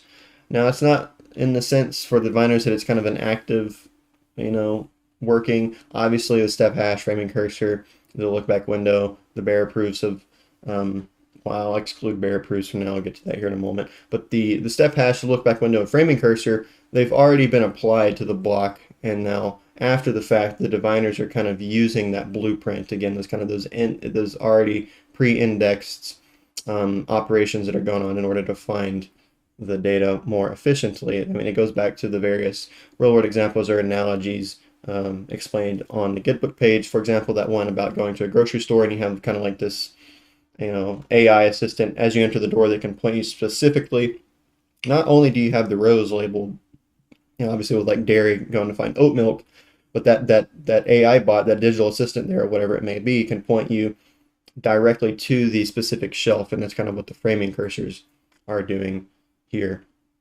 But for the step hash and framing cursor providing an organizing structure for block storage, enabling archivists to index bound witness clusters efficiently, with bearer-proof paths potentially prepared during the stage to facilitate future verification. Again, this is kind of my subtlety and nuance, my caveat here. I couldn't really particularly find anything in the primary sources, or just other researchers are using the various AI tools that are out there to really concretely find a conclusion on this, to whether or not the bearer-proof paths are kind of preliminary, already prepared during the archival stage, and then because they are structural, they're not purely procedural. So I don't think, it might be kind of a little bit of both, in the sense that they're already pre-prepared by the archivist section, and by the time the diviners are doing their thing and trying to access data at a request or a query, we see the diviners utilizing already pre-prepared bearer-proof paths. I think that makes the most sense. But there also might be a little bit more dynamic relationship, an active relationship between the bearer-proof paths and the diviners. Now, like I said, as more information comes out, this will probably be something that I will be able to, and we will all be able to discern a bit more appropriately according to the proper context of the XYO Layer 1 blockchain. But diviners then use these along, that's the bearer-proof paths, along with lookback window and diviners then use step hash and framing cursor along with lookback window bearer-proof to retrieve and analyze bound witness clusters via divination after a block is included within a blockchain. Archivists rely on step hash and framing cursor for indexing and storage, and may prepare, as I said, bearer-proof paths in a kind of preliminary state before we get to the state of divining information with the diviners. While diviners use all four mechanisms for querying the data, making both components integral. Again, overall, to put it kind of in one sentence here, indexing retrieval mechanisms operate at the level of archivists for indexing and storage, and diviners for the querying of data enable efficient access to bound witnesses in blocks utilizing the indexing mechanisms that the archivist applies, or kind of superimposes on top of the partially organized ball of yarn aggregated bound witness cluster data that I mentioned earlier. Here, summary of all of this. Obviously, we had the proof mechanisms, proof of origin, proof of location, proof of perfect, optimization, scalability mechanisms, roll-ups, bound witness trees, indexing, and retrieval mechanisms with the step hash, lookback window, framing cursor, and bearer proof. When it comes to the proof mechanisms, like I said, for the most part, this is operating at the level of sentinels, mainly with proof of origin and proof of location during the formation of the bound witness data, then eventually transitioning to the bridges, where I believe this is mainly when the proof of perfect comes in for the validation and looking for that whole notion of relative perfectness. It's more so of a heuristic approach, proof of perfect is, rather than kind of like an absolute approach of rigid rules trying to find the literal perfection. Like I said, it's trying to find relative perfectness through its mechanism. So it's more of kind of like a shortcut kind of like a limited, not limited in kind of the negative connotation that we're typically used, but if you think about like a limit in calculus, it's getting as close, it's getting infinitely close to something without actually reaching it. And kind of the sense of, heuristic algorithms, it's doing the best it can while not trying to be, unnecessarily perfect, because perfection is just really not feasible in the reality that we live in. And also heuristics are oftentimes, a heuristic approach is used by the human mind. It's kind of just like shortcuts. I kind of think about it as relevant to kind of the whole notion of human intuition, and kind of you kind of have these initial kind of like gut feelings that are kind of like quick. Obviously, intuition can be wrong and things like that. It's not a one-to-one comparison. I'm not saying heuristic is one-to-one with intuition, but I think there's some sort of relative similarity there in how they both kind of operate as kind of efficient shortcuts when analyzing data and trying to reach a conclusion. But for proof of perfect, like I said, extending the bridges, transitioning to archivists, it's validating the bound witnesses pre-block finalization. Ground truth validation spans these stages of the goal of ensuring real-world accuracy before the block finalization and inclusion. Optimization, scalability here, obviously it's going to be associated with the bridges while we transition the data to the archivists. This is going to be aggregating the bound witnesses after the creation associated with the sentinels, but also before the block finalization to enhance scalability and efficiency.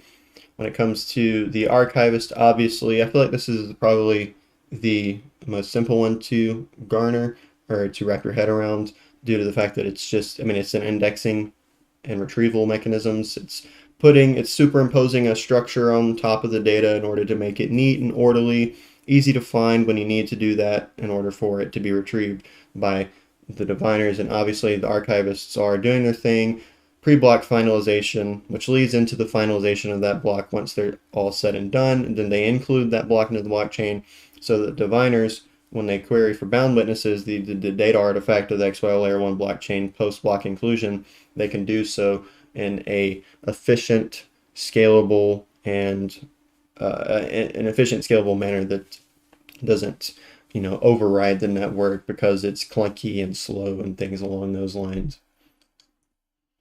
All right, here for the final slide pertaining to XYO Layer 1, a specific blockchain, and then I'm going to dive into some interesting parallels of XYO Layer 1 as a specifically data oracle, kind of broadly just a deep in with ancient concepts. But here on the right, you'll see this image that I prepared.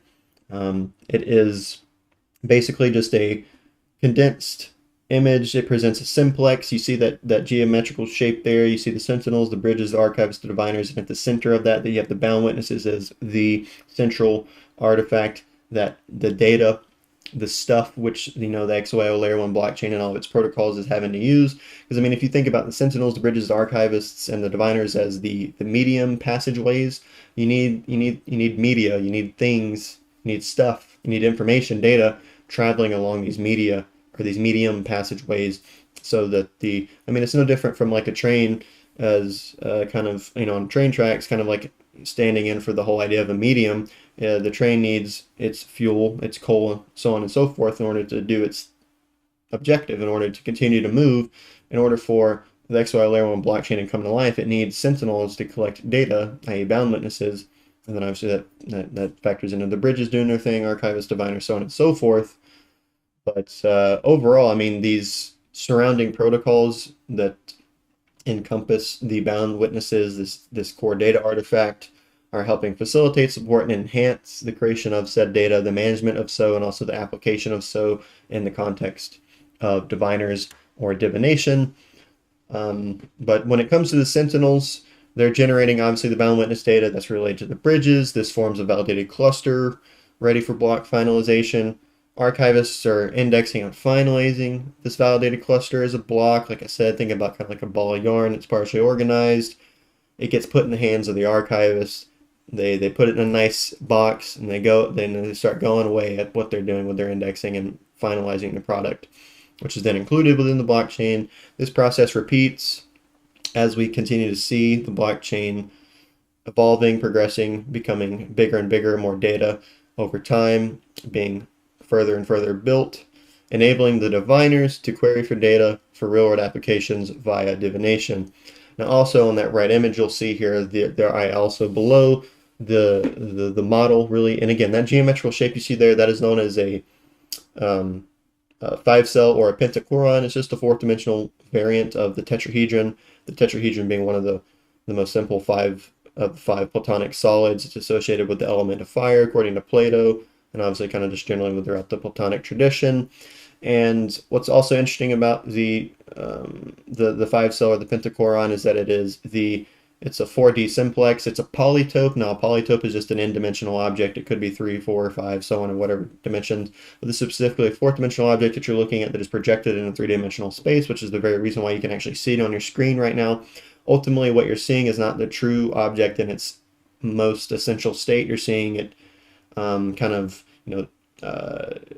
digressed or deviated from the fourth dimension, spatially speaking, into the third dimension, spatially speaking, again, so that the human self, the human complex, with our limited, eyes can actually perceive it and understand it. And what's interesting is that it, like I said, it is a simplex, so it means it's the simplest of all polytopes, specifically within the context of the fourth dimension, spatially speaking, because that's where this one would belong in that sense. But then surrounding, so if you look down below that object, you'll see the data verification, integrity protocols, optimization and scalability protocols, indexing and retrieval protocols, which have already been gone over quite at length at this point. And these are the kind of surrounding. I didn't really try to visually denote them surrounding the 5-cell that you see up above them, but you can kind of just imagine them there existing cyberspace as, or kind of like the primary operational aspects of, like, for example, the sentinels are related to proof of origin and location.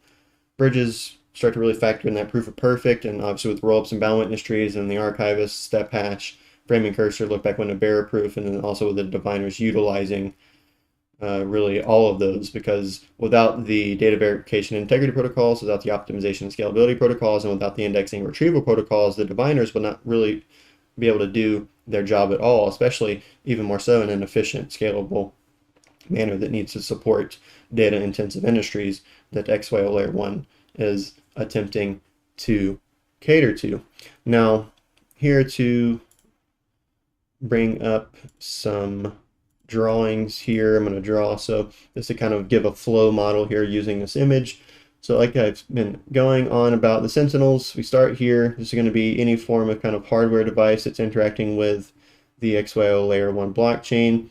One thing you can think about is, as rideshare platforms was brought up on the GitBook documentation that I went over earlier, there's obviously been the whole, community. Some people are, for it. Some people think it's a scam. With Scott Schepper and XYO, him being a previous co-founder that has since left, but he's now starting up his own venture to bridge the XYO world and ecosystem to Teslas, in order for, obviously, it could mine crypto, things along those lines, and it also would be related to the fact of, like GPS and navigational systems as well. But this can also be, whenever Tesla's, I think eventually, I'm one of the people that thinks that what he's doing is a legitimate thing. Obviously, it hasn't been completely finalized yet, but let's just assume here that it will be finalized in the future. One of these Sentinels would be an XYO, or what would be a Tesla vehicle, whether it's, Cybertruck, one of the various models of the sedans, whether it's one of the Tesla semis. But what you could do here is thinking about Sentinels collecting data. Let's say you own a Tesla, and while you're asleep at night, you want to utilize your autonomous vehicle to go out and act as a decentralized rideshare platform. And if it's connected with the XYO network, it could do its thing in that sector while picking up people and making you money, passive income, while you're sleeping.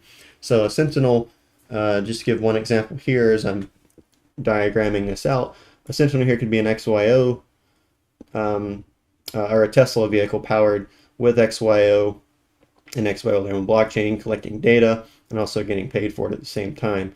So then that data is obviously, in this case with a Tesla, collecting more so geospatial, like navigational data. That's then pinged down here to the center where bound witnesses and the cluster of data is created.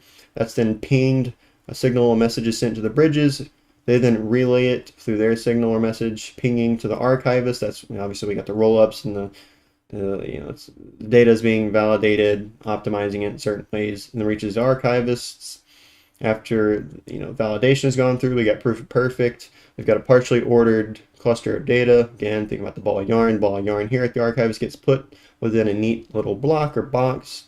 The archivists do their thing. They put a bow on it. They finalize it, and then that gets sent back here to the center, where the center here not only is just the preliminary bound witness data that's kind of clustered together, but it also, on the flip side, kind of like two sides of the same coin in a way, because really at the end of the day, the blockchain is just composed of bound witness data.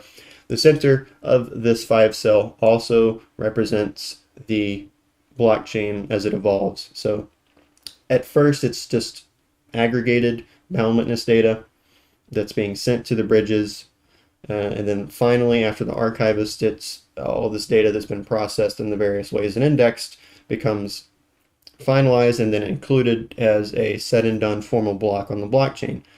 So this process here repeats. We constantly have sentinels, whether it's a Tesla or some other sensor or some sort of IoT device or whatever it may be, bound witnesses, bridges, archivists, blockchain inclusion. And then again, that just continues to repeat and repeat and repeat.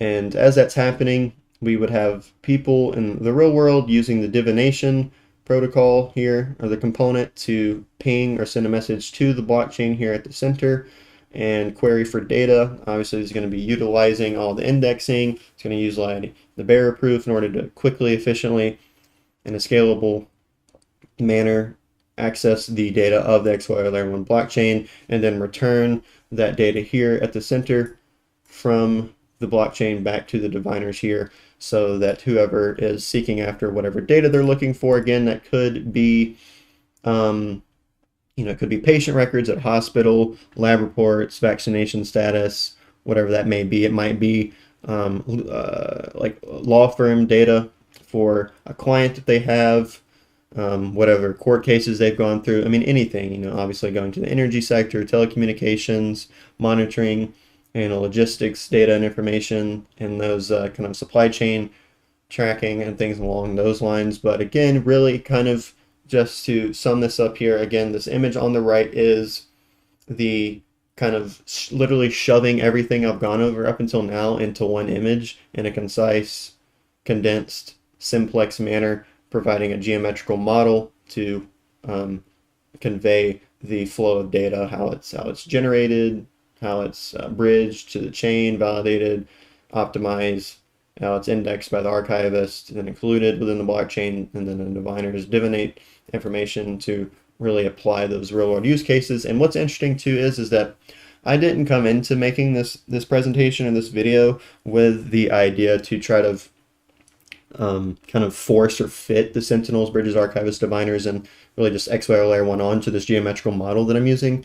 It just kind of naturally, as I was rereading and re-researching all this stuff, it clicked in my mind one day, just like a light bulb. Was like, oh, I can use that, because I've used this model here, the 5-cell or the pentachoron, to model a lot of other things in my other researches that pertain to philosophy or psychology. I've used this model, this geometric object here, to model physical, metaphysical, ontological, meta-ontological reality in a philosophical sense. I've used it to model the human self being made up of consciousness, mind, soul, body, and the internal unfathomable. The Indians called it Brahman. Plotinus called it the One. It's been called many things. Really, you don't need to call it anything, because it's completely inexpressible in terms of an immanent stance of putting it in language that is limited and confined to the real world, the physical world that we live in. So I just wanted to get that across here. This is, I think, kind of just another natural occurrence, because in a lot of my studies, ranging from philosophy to psychology to various other sectors that are relatively unrelated, I keep seeing this model and this geometry pop up as a natural way to convey these concepts. So I think that's just really very interesting. And this also is directly related to what I'll be getting to now, or actually rather I'm getting to it after this one. So here to kind of sum up everything and to provide a caveat, I haven't gone over everything pertaining to XYO Layer 1, XL1. Here's a diagram, kind of a flow chart that you could find on the XYO website, xyo.network. For example, one of the things I haven't really talked about here is, if you look at number 3, forked proof of origin chain, 4, returning proof of origin chain, 5, rebounding proof of origin chain. Obviously, there's plenty of things that I haven't gone over. As I've said, the GitBook is still a living document. Mainnet hasn't even been launched yet. Hopefully it will be arriving this quarter, as has been said. But like I said, I think we should also just expect, always prepare for what you don't want to have happen. Prepare for the worst. Because, at the end of the day, maybe it doesn't launch. Obviously, that's going to be kind of a letdown, but I would encourage you all to not let that completely deter you from XYO Layer 1 being a phenomenal technological solution within the sector of blockchain and its paradigm that I believe is going to shock the world as it becomes more and more adopted and integrated. But when it comes to the whole idea of this forked proof of origin chain, they describe it as a chain branching off XYO Layer 1 with its own data and rules, offering flexibility for specialized DePIN use cases.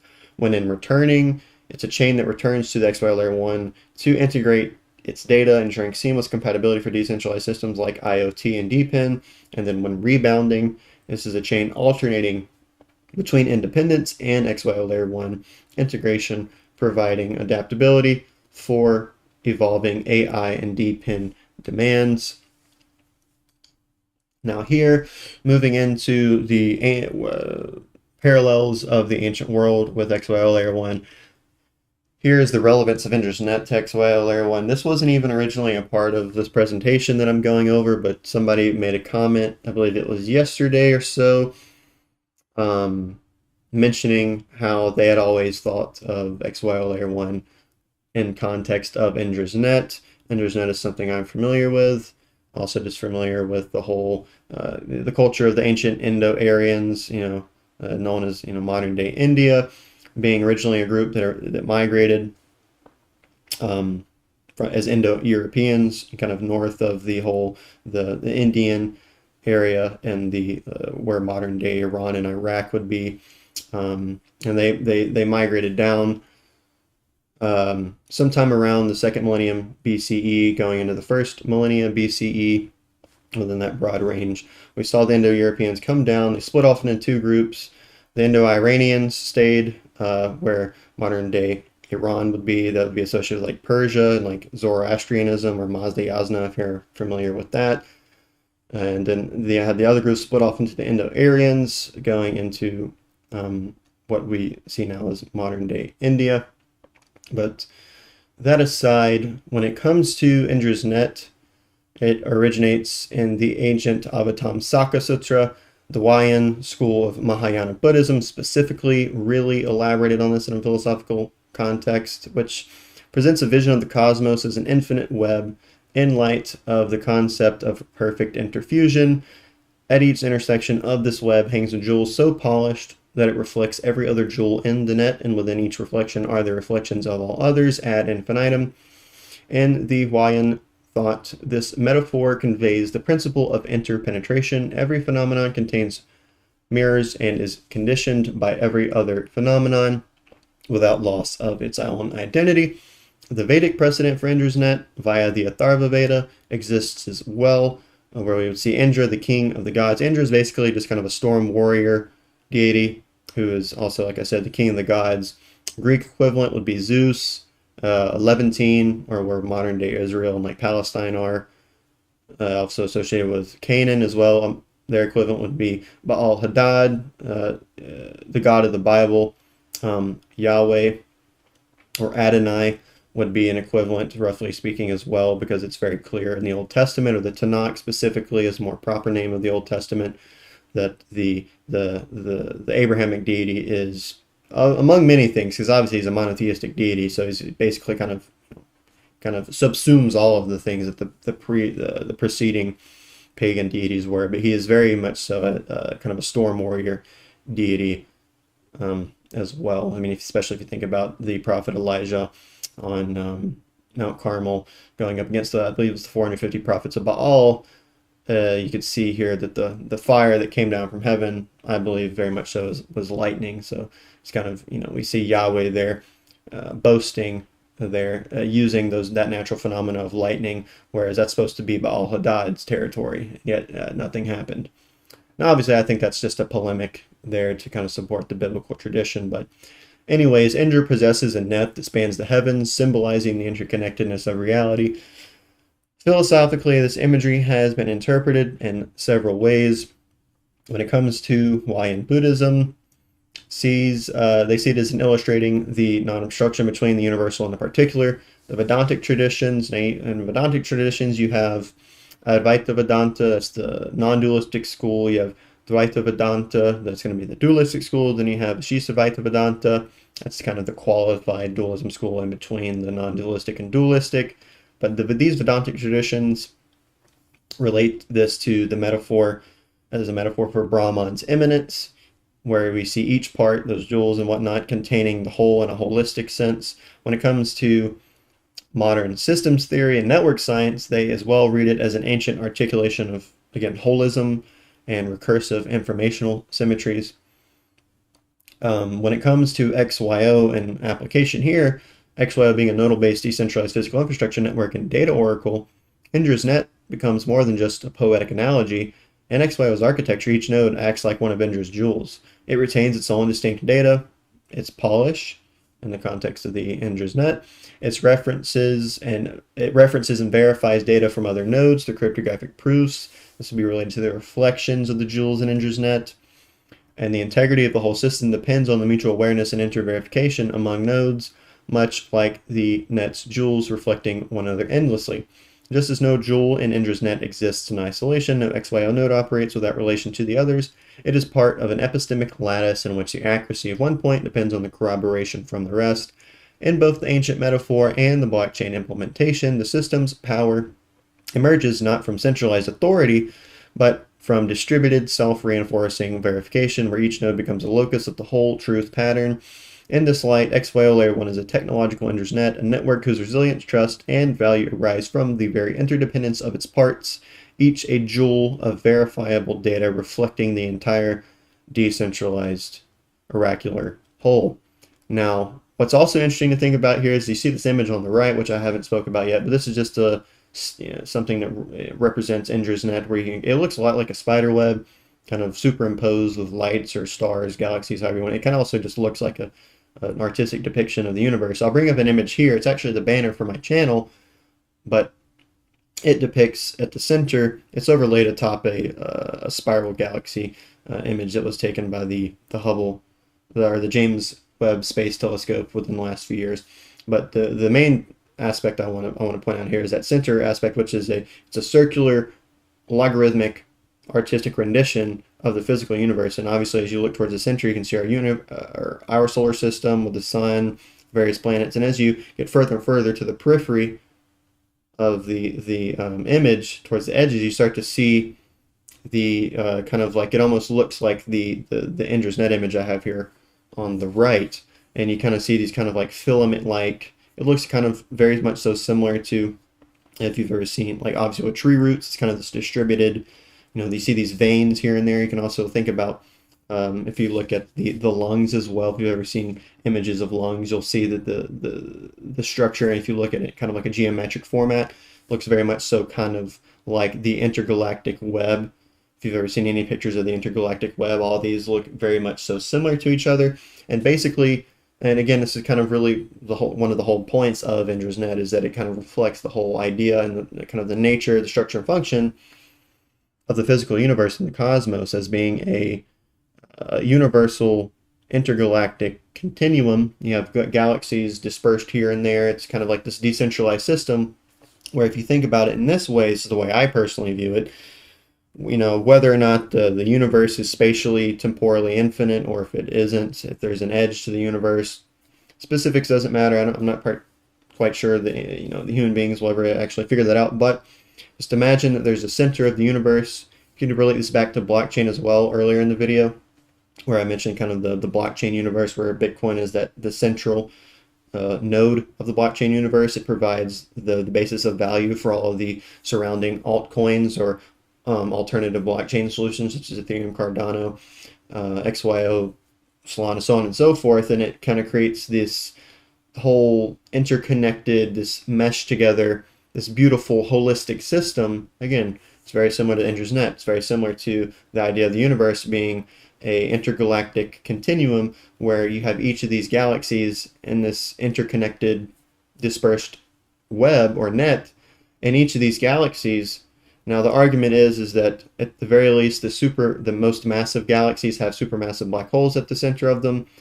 And again, it's also argued that more likely than not, or just with a good degree of likelihood, that each galaxy does have some form of black hole at the center. But obviously, there have been some evidences in terms of experimental, observable, empirical data that might be hinting that some galaxies don't have black holes at their center, supermassive black holes. But for the speculation here within reason, let's just assume that the universe is made up of an intergalactic network continuum. At the center of each galaxy is a supermassive or just a black hole, and those are the nodes.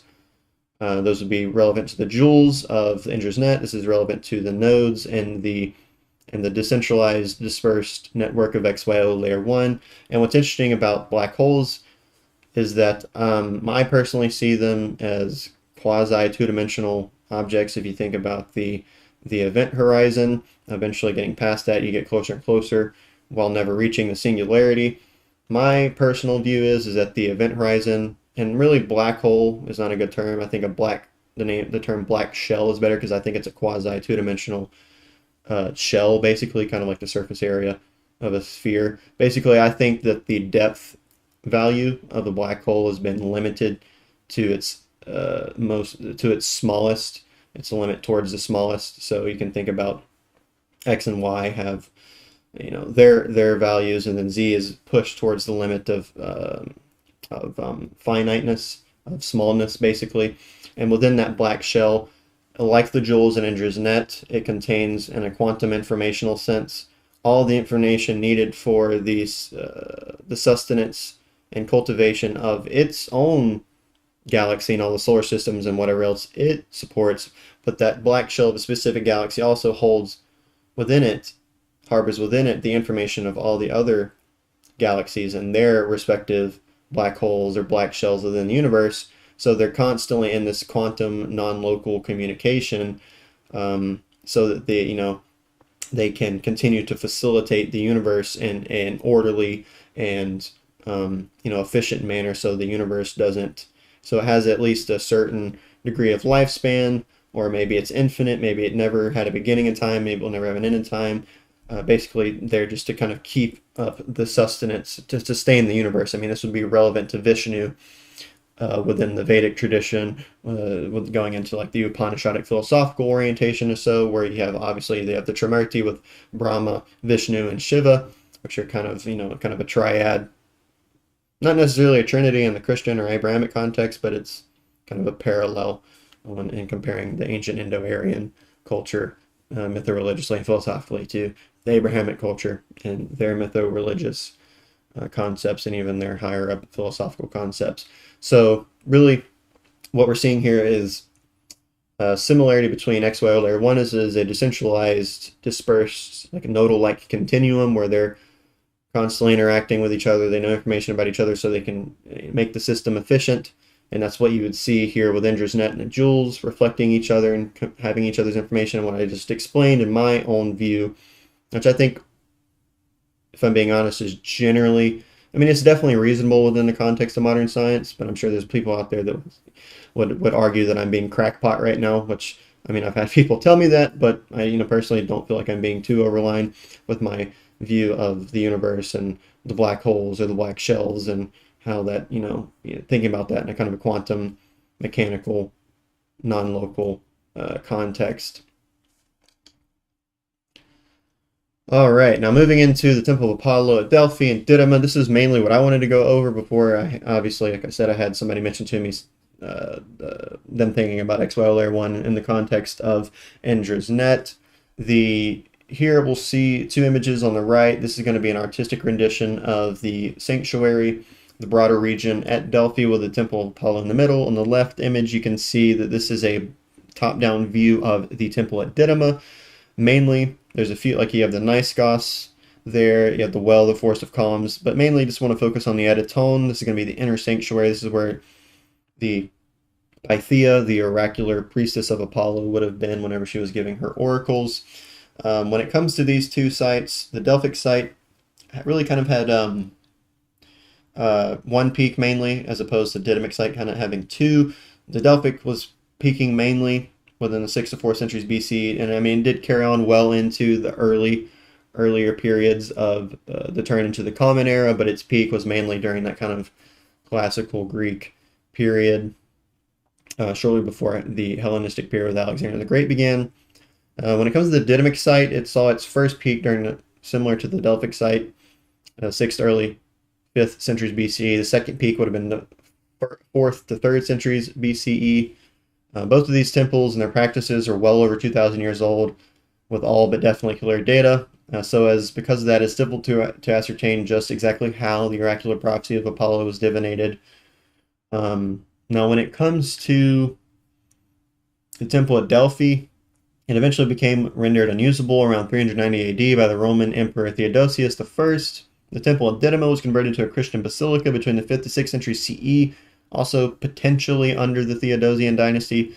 When you start under Theodosius, and obviously we're reaching the end of the 4th century, pushing into 400 AD. This is obviously when Christianity was reaching its final moments of formalization under the guise of Roman Catholicism, before it eventually would then split into Western Roman Catholicism and Eastern Christian Orthodoxy, with the schism within proximity of around 1000 CE.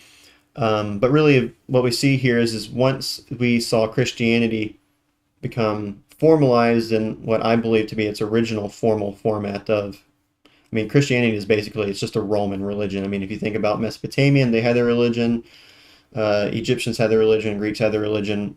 What was Rome? It was Christianity, and obviously that could be argued. It was the early the Gospels and Paul and all that. That's original Christianity. But when you think about it in a historical developmental sense of, especially when it comes formalized, the Romans are the ones who did that. What's crucial to note here is that we don't have any eyewitness records from the Archaic or Classical period concerning these temples here and the oracular context of specifically with Apollo, or even really before that as well, because there's a lineage here that I'll be getting to eventually of succession of who's over Delphi and the whole oracular context here. We also don't have we have no unbroken ritual manual or institutional archive, nor do we have any preserved oracle that was kept in Pythia's own words. Usually, according to the data that we have, what would happen is that temple priests and officials would interpret the words of the Pythia, translating her message into dactylic hexameter. This is an important meter in Greek and Latin poetry, like Homer's Iliad, and then also you would see that in the Aeneid as well. What we do have is later Greek writers giving retrospective ritual detail, 1st century BC, 2nd century CE, archaeological confirmation of the Editone's layout, that's the inner sanctuary and its ritual function, geological evidence of hydrocarbon emissions consistent with the ancient claims, and a variety of credible but ultimately inferential scholarly reconstructions. It would be misleading to claim that we have a clear and verifiable data on what occurred in the Editone. We are left essentially with a reasonable threshold of probability built on fragmentary text, material traces, and inferential logic, but always being aware of the gap between ritual reality and mythic perception, because a lot of the times what happened in the ancient world with a world that was just more spiritual and religious, I would argue, as opposed to today, is that a lot of the times the real world, the practical matters of the ritual reality would get mythologized and embellished through the lens of the respective mythology of the region. You see this stuff even happening within the Abrahamic tradition and the Tanakh, and within Christianity, especially within the Gospels, especially even within the book of Revelation, specifically with the whole idea of the Nephilim in Genesis 6 is really just rehashing and riffing off of the Promethean rebellion, the rebellion of Prometheus against specifically Zeus, or the body of the Olympians. Promethean, being the titan of forethought, gave fire to humanity as a kind of a metaphor for technological innovation, whatever that may be in its various different facets. But what is interesting here is I mentioned the geological evidence of hydrocarbon emissions consistent with ancient claims. There was a lot of French-based archaeology that happened during the earlier 20th century, where they discovered two faults. It's depicted in this right image here, the Kerner fault and the Delphi fault.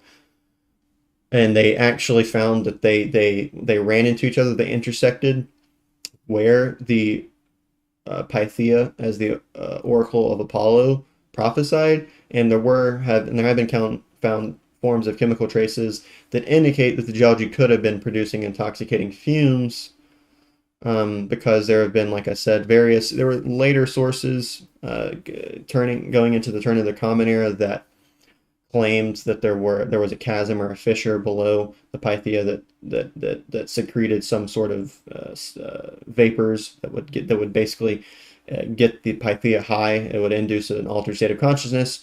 She would start speaking in glossolalia, or just kind of basically kind of like a roughly incoherent rambling.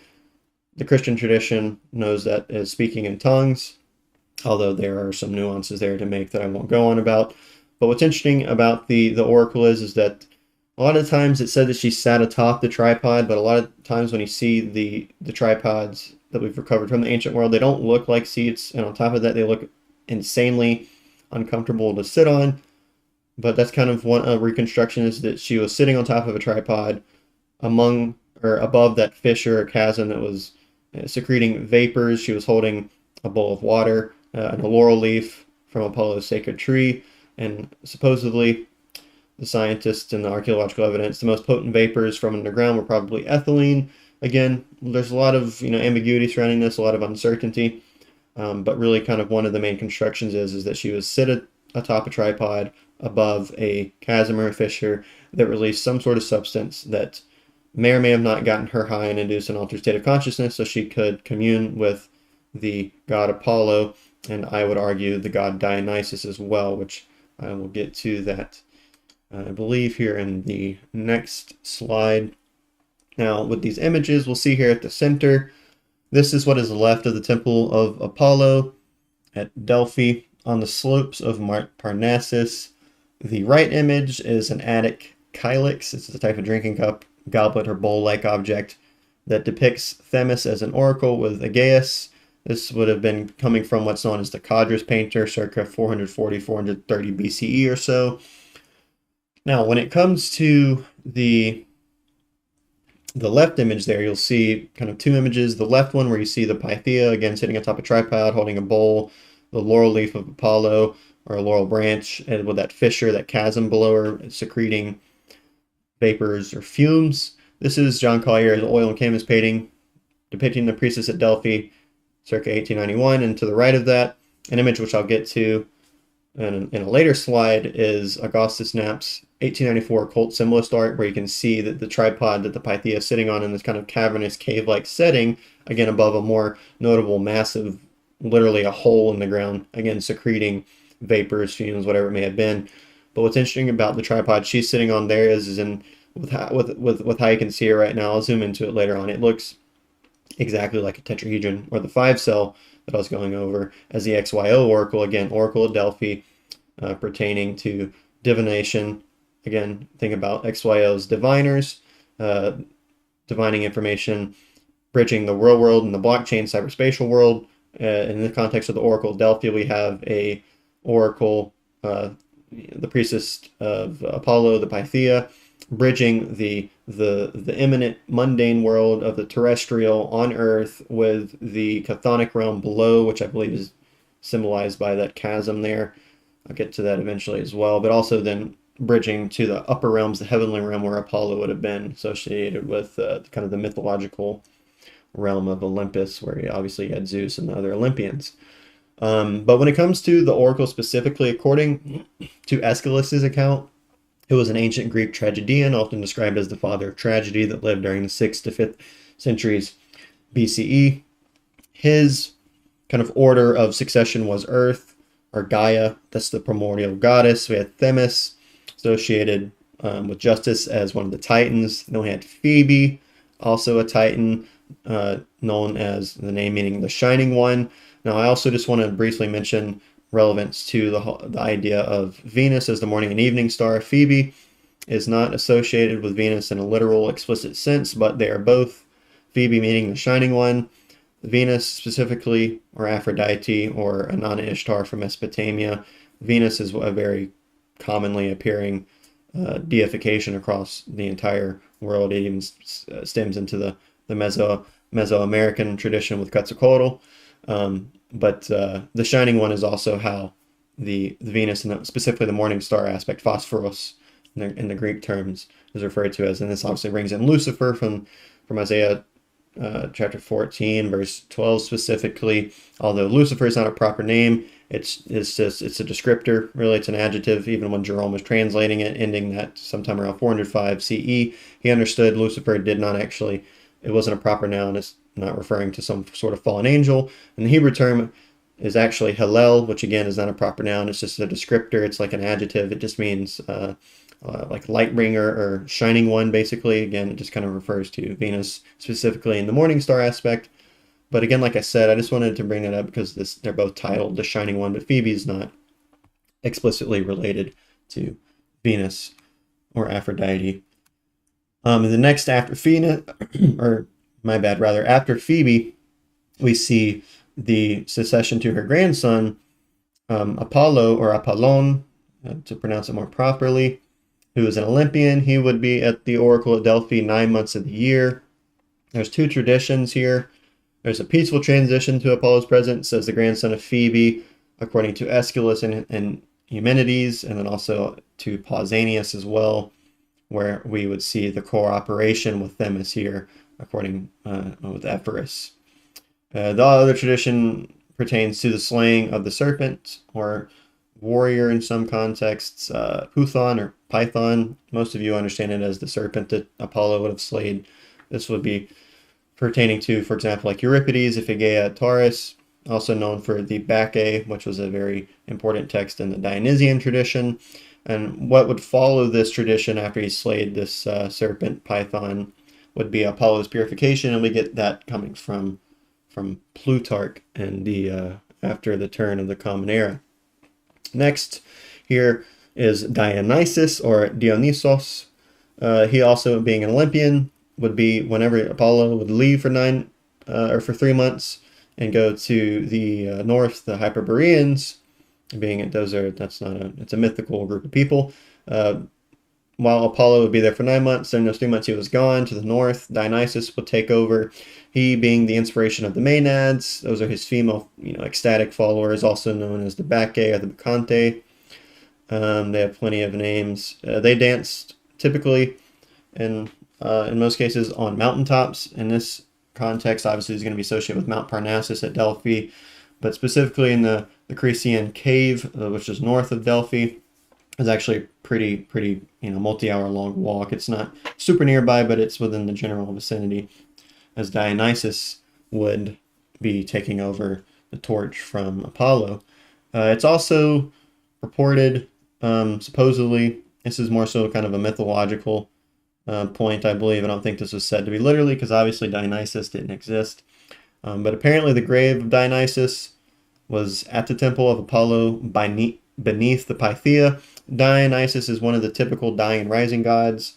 If you think about specifically the book, this is really first put out there in the book, The Golden Bow by James Fraser, where he talked about this recurring theme, or kind of like this mythologium, where we see a deity die and then they rise back to life.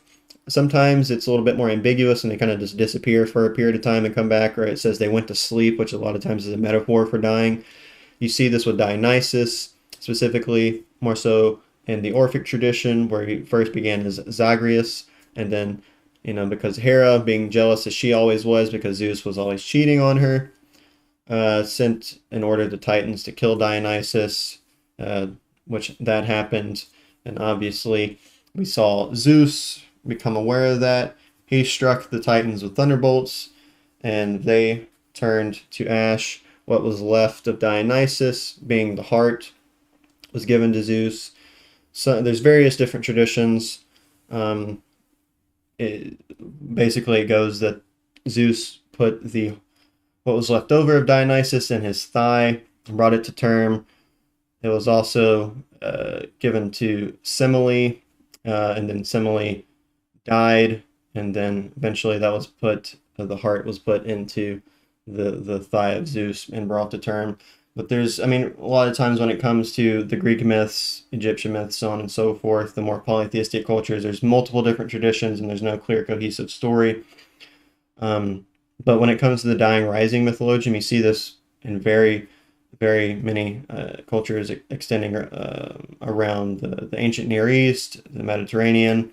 Even you can find it kind of loosely there with Balder in the Norse mythos as well. But obviously, I mean, Dionysus you have, Osiris, Baal Hadad as well, can be considered one in the Levant as a precursor for the biblical god Yahweh. And then obviously, eventually, I believe, and coincidentally not, Jesus comes along and he's a dying, rising God as well. Dead for 3 days and 3 nights, rose on the 3rd day. And what's interesting is that when you go to Mesopotamia, specifically the story of Inanna and her descent to the underworld, she died in the underworld for 3 days, hung on a hook, and then was revived by her faithful servant. And this is something that is, millennia, multiple millennia older than the dying rising theme found within the Christian context. And even more so if you go to Anatolia or Asia Minor with the Kybele Attis cult during their springtime festivals, the Hilaria. There's a 3-day period in their ritual which was more so cemented as formal by the Roman Empire, roughly around the mid 1st century CE, but it likely extends back into the BCE period as well. Attis was also a kind of a vegetation deity as well, who was dead for 3 days and rose after 3 days.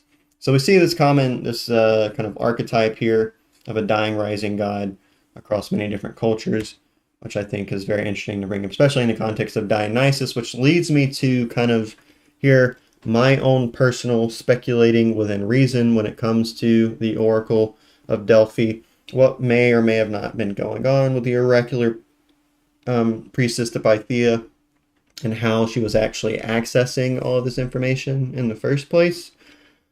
So when it comes to the vapor that was reportedly secreted from the chasm below the Pythia of Delphi, we see this whole idea of the vapor coming from Diodorus Siculus with the Bibliotheca Historica around 6030 BCE, Strabo's Geographica around 20 CE, Plutarch's De Defecto Oraculorum around 100 CE.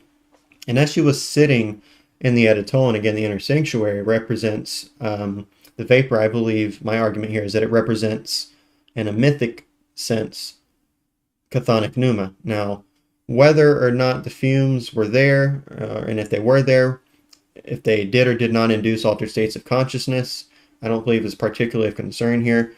But I believe that these fumes, these vapors as chthonic pneuma, represent or perhaps the catalytic inspiration for the Pythia to have a glimpse beyond the veil of corporeality into the metaphysical realm of incorporeality, specifically having divinatory information from the Nous World Soul dyad transmitted to her awareness. Now, Nous World Soul is something that comes from the Neoplatonic tradition, specifically with Plotinus. It goes back further to Plato. He had his realm of the forms, the ideas, and he also had the notion of the world soul within his philosophical worldview as well. And also the logos of Heraclitus, leading obviously into like Stoicism as well. The logos is going to be associated with the nous as well. The logos you can find in John, the Gospel of John, in the 1st chapter, where Jesus is identified as the logos, the Word of God, who was there with God and was God in the beginning. But the nous is Apollonian, and the world soul is Dionysian. Friedrich Nietzsche famously proposed the Apollonian Dionysian dichotomy, or what I like to call chirotomy, like I said, because I think dichotomy a lot of the times is too emphatic on the idea of them being different and oppositional, whereas I believe chirotomy, especially within the context of how chirality works in DNA, the Apollonian and Dionysian are inextricably connected, and they're two sides of the same entity at the end of the day. especially even the deities as well. That's why I believe in my argument is that even at the Temple of Apollo, with him being the main deity, because of his inextricable connection to Dionysus, Dionysus is also playing a part in this prophetic divination as well. But at the Oracle of Delphi, being presided over by Apollo for 9 months, like I said, leaving during the winter to live with the Hyperboreans, where Dionysus would then preside over for 3 months until Apollo returned in the spring. Again, we see a return of a deity in the springtime, very similar to a lot of these other traditions with these dying rising deities, as I've already mentioned, and that's what happens in the Christian biblical context as well, with Easter or Passover leading into Shavuot as well. Now, him returning in the spring and during the presence of Dionysus, oracles were not divined. This is not to cast any form of diminishment upon Dionysus in relation to prophecy, because he represents the very Dionysian world soul that acts as the animating protocol for the machinations of the Apollonian nous. Dionysus, like Apollo, is a harborer and herald of divinatory prophecy. Apollo and Dionysus are, as I have been emphatically emphasizing, in essence, the fundamental dyad of the monad, effectively forming a triad: Zeus, Apollo, Dionysus. In other words, the triad is consciousness, mind, and soul, and it kind of hits home more so how, in the case of the Pythia, as that kind of axis mundi, that bridge between what we can see corporeally and what we cannot see incorporeally, because she, obviously a human being having consciousness, mind, and soul, using that to interact with the higher realms and the entities that they believed in. And this is not to say that Dionysus inspired the oracles as opposed to Apollo, although my contention is that Dionysus was also inspiring them as well as Apollo. But the main point here is to focus on the notion that Apollo and Dionysus are two aspects of a unified entity, in this case represented as Zeus, because Zeus was also both of their fathers, and according to the Orphic tradition, the kingship of the gods was to be passed on to Dionysus, but obviously that never really ended up coming into fruition within the mytho-religious canon of that culture. And like I said, Zeus represents really the monad of that triad, specifically being consciousness, and the alternative triad, as commonly said, Dionysus and Apollo, two sides of the same coin, essentially the same entity, those chiralic forces inextricably working together. Very much so, kind of like Shiva and Brahma in the Trimurti in the ancient Indo-Aryan tradition.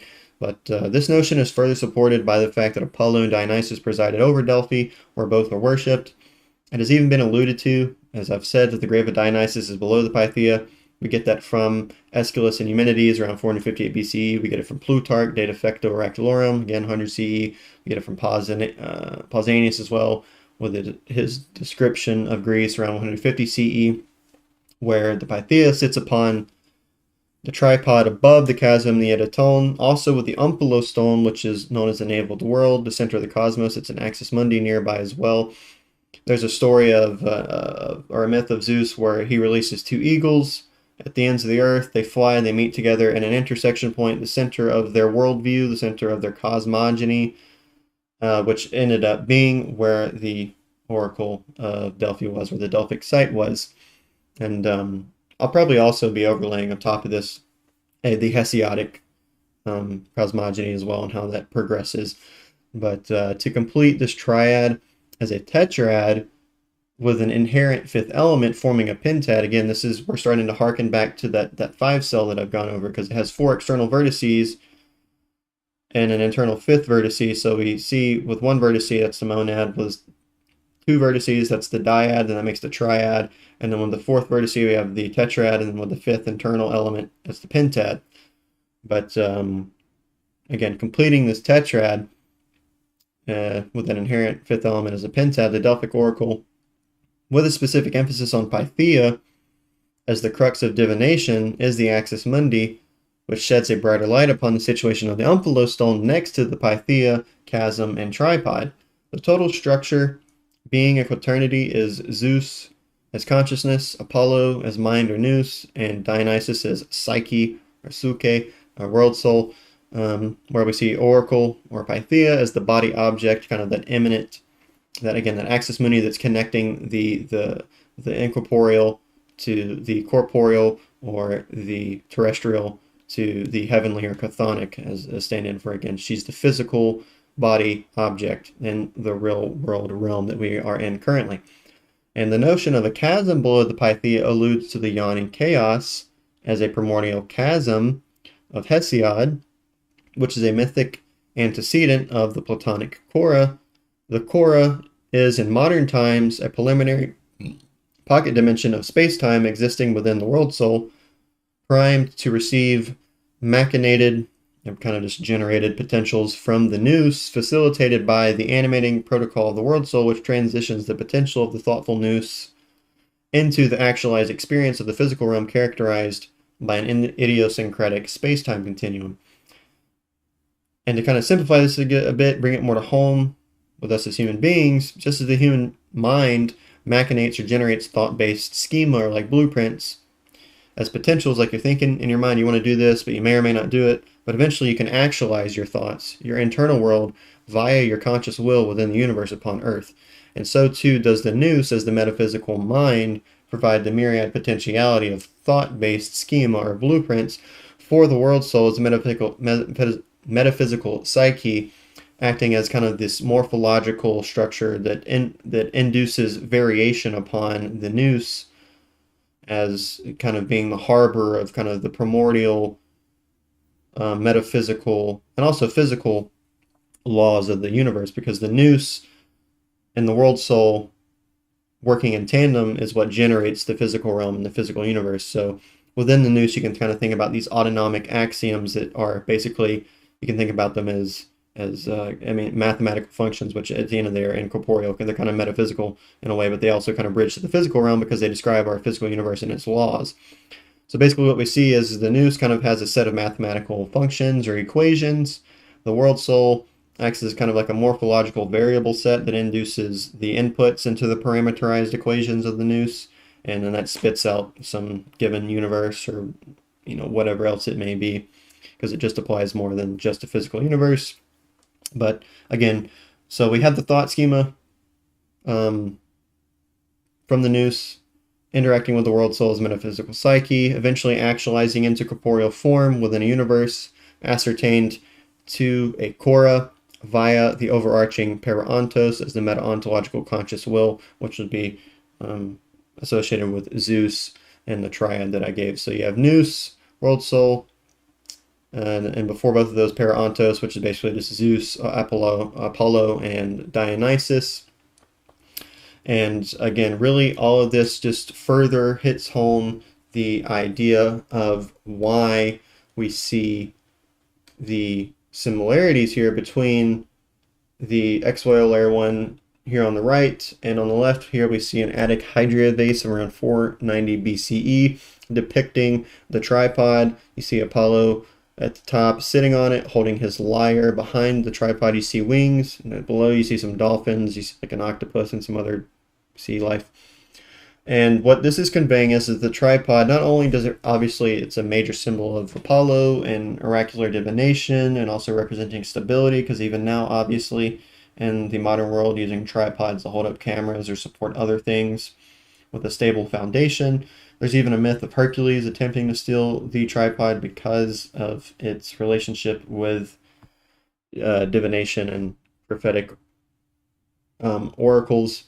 And also the wings behind it are kind of implying that the tripod in this context of this vase is kind of like a navigatory object, very much so similar to, if you want to relate it to the biblical tradition in the book of Ezekiel, with the Ophanim, or the wheels within wheels, that act as kind of like the chariots of God's throne. Obviously you have the seraphim and the cherubim as well, those crazy psychedelic like visions that are given throughout the book of Ezekiel. But here again, the main point here to wrap this up is the comparison mainly between the Oracle of Delphi there on the left and the Oracle of XYO on the right. And now we can see here this image on the left that I was alluding to earlier, with that's Augustus Knapp's 1894 occult symbolist art. So this is a modern rendition.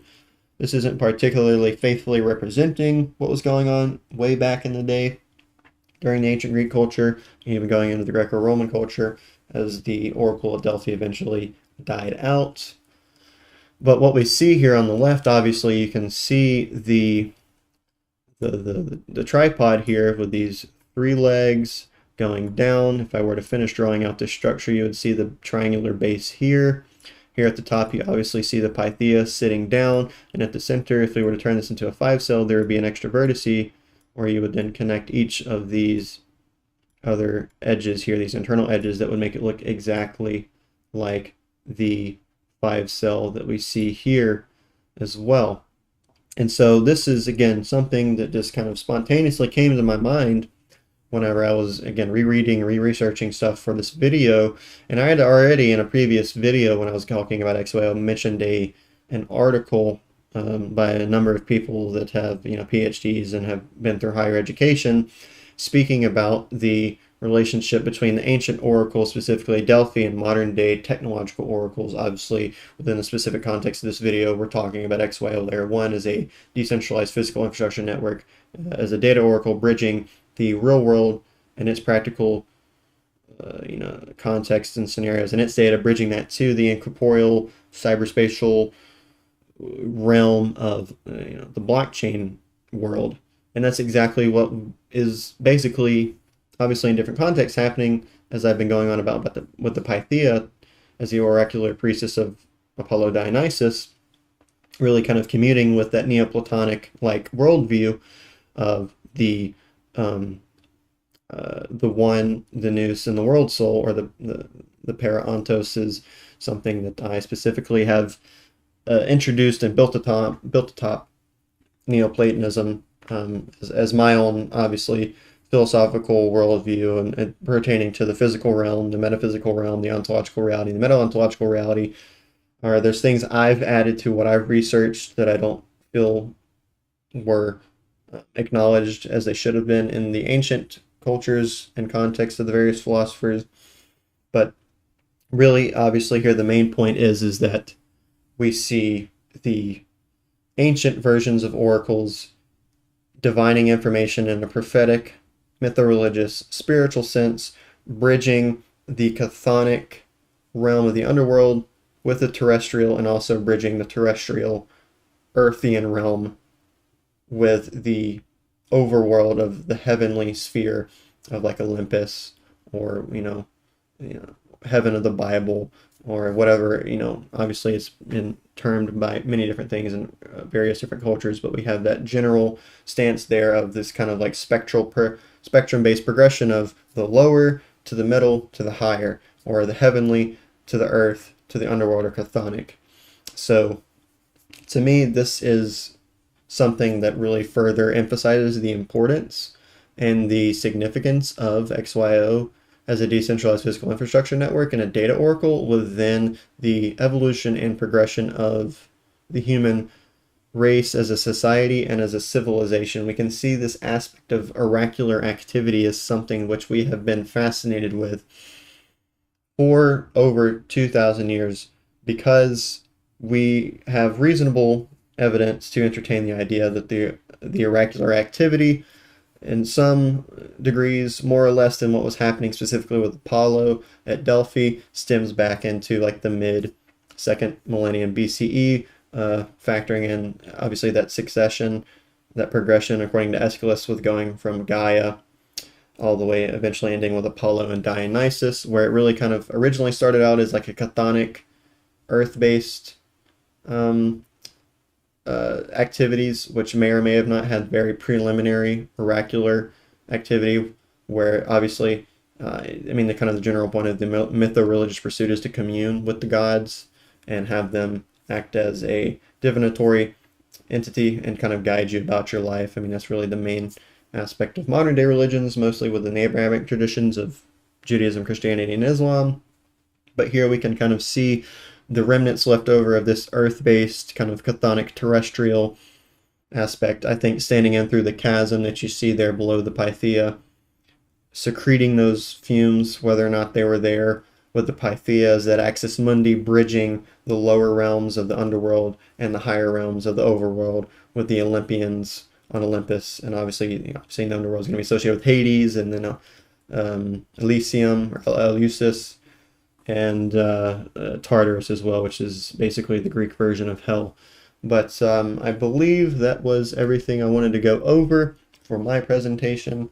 Again, I do not know fully everything about the XYO Layer 1 blockchain, but I do believe I faithfully represented it as best as I could. Obviously, we're still going to be waiting over the next number of months or the next few years for the mainnet of XYO Layer 1 launch, hoping for a positive and successful execution to continue to see the real world growth of this blockchain solution as a revolutionary aspect of the broader blockchain paradigm. And I hope all of you could have taken a lot away from this, from the GitBook to my presentation on Layer 1, and even to going over Indra's net, the Oracle at Delphi, and all these philosophical contexts that might spark your interest into them as well, in order just to kind of further build your understanding of, human beings and our progression, and how this can be reasonably so tied into your interest into XYO Layer 1 or blockchain solutions abroad. But all of that being said, and everything else gone over, I hope you all enjoyed, and I hope you all have a wonderful day.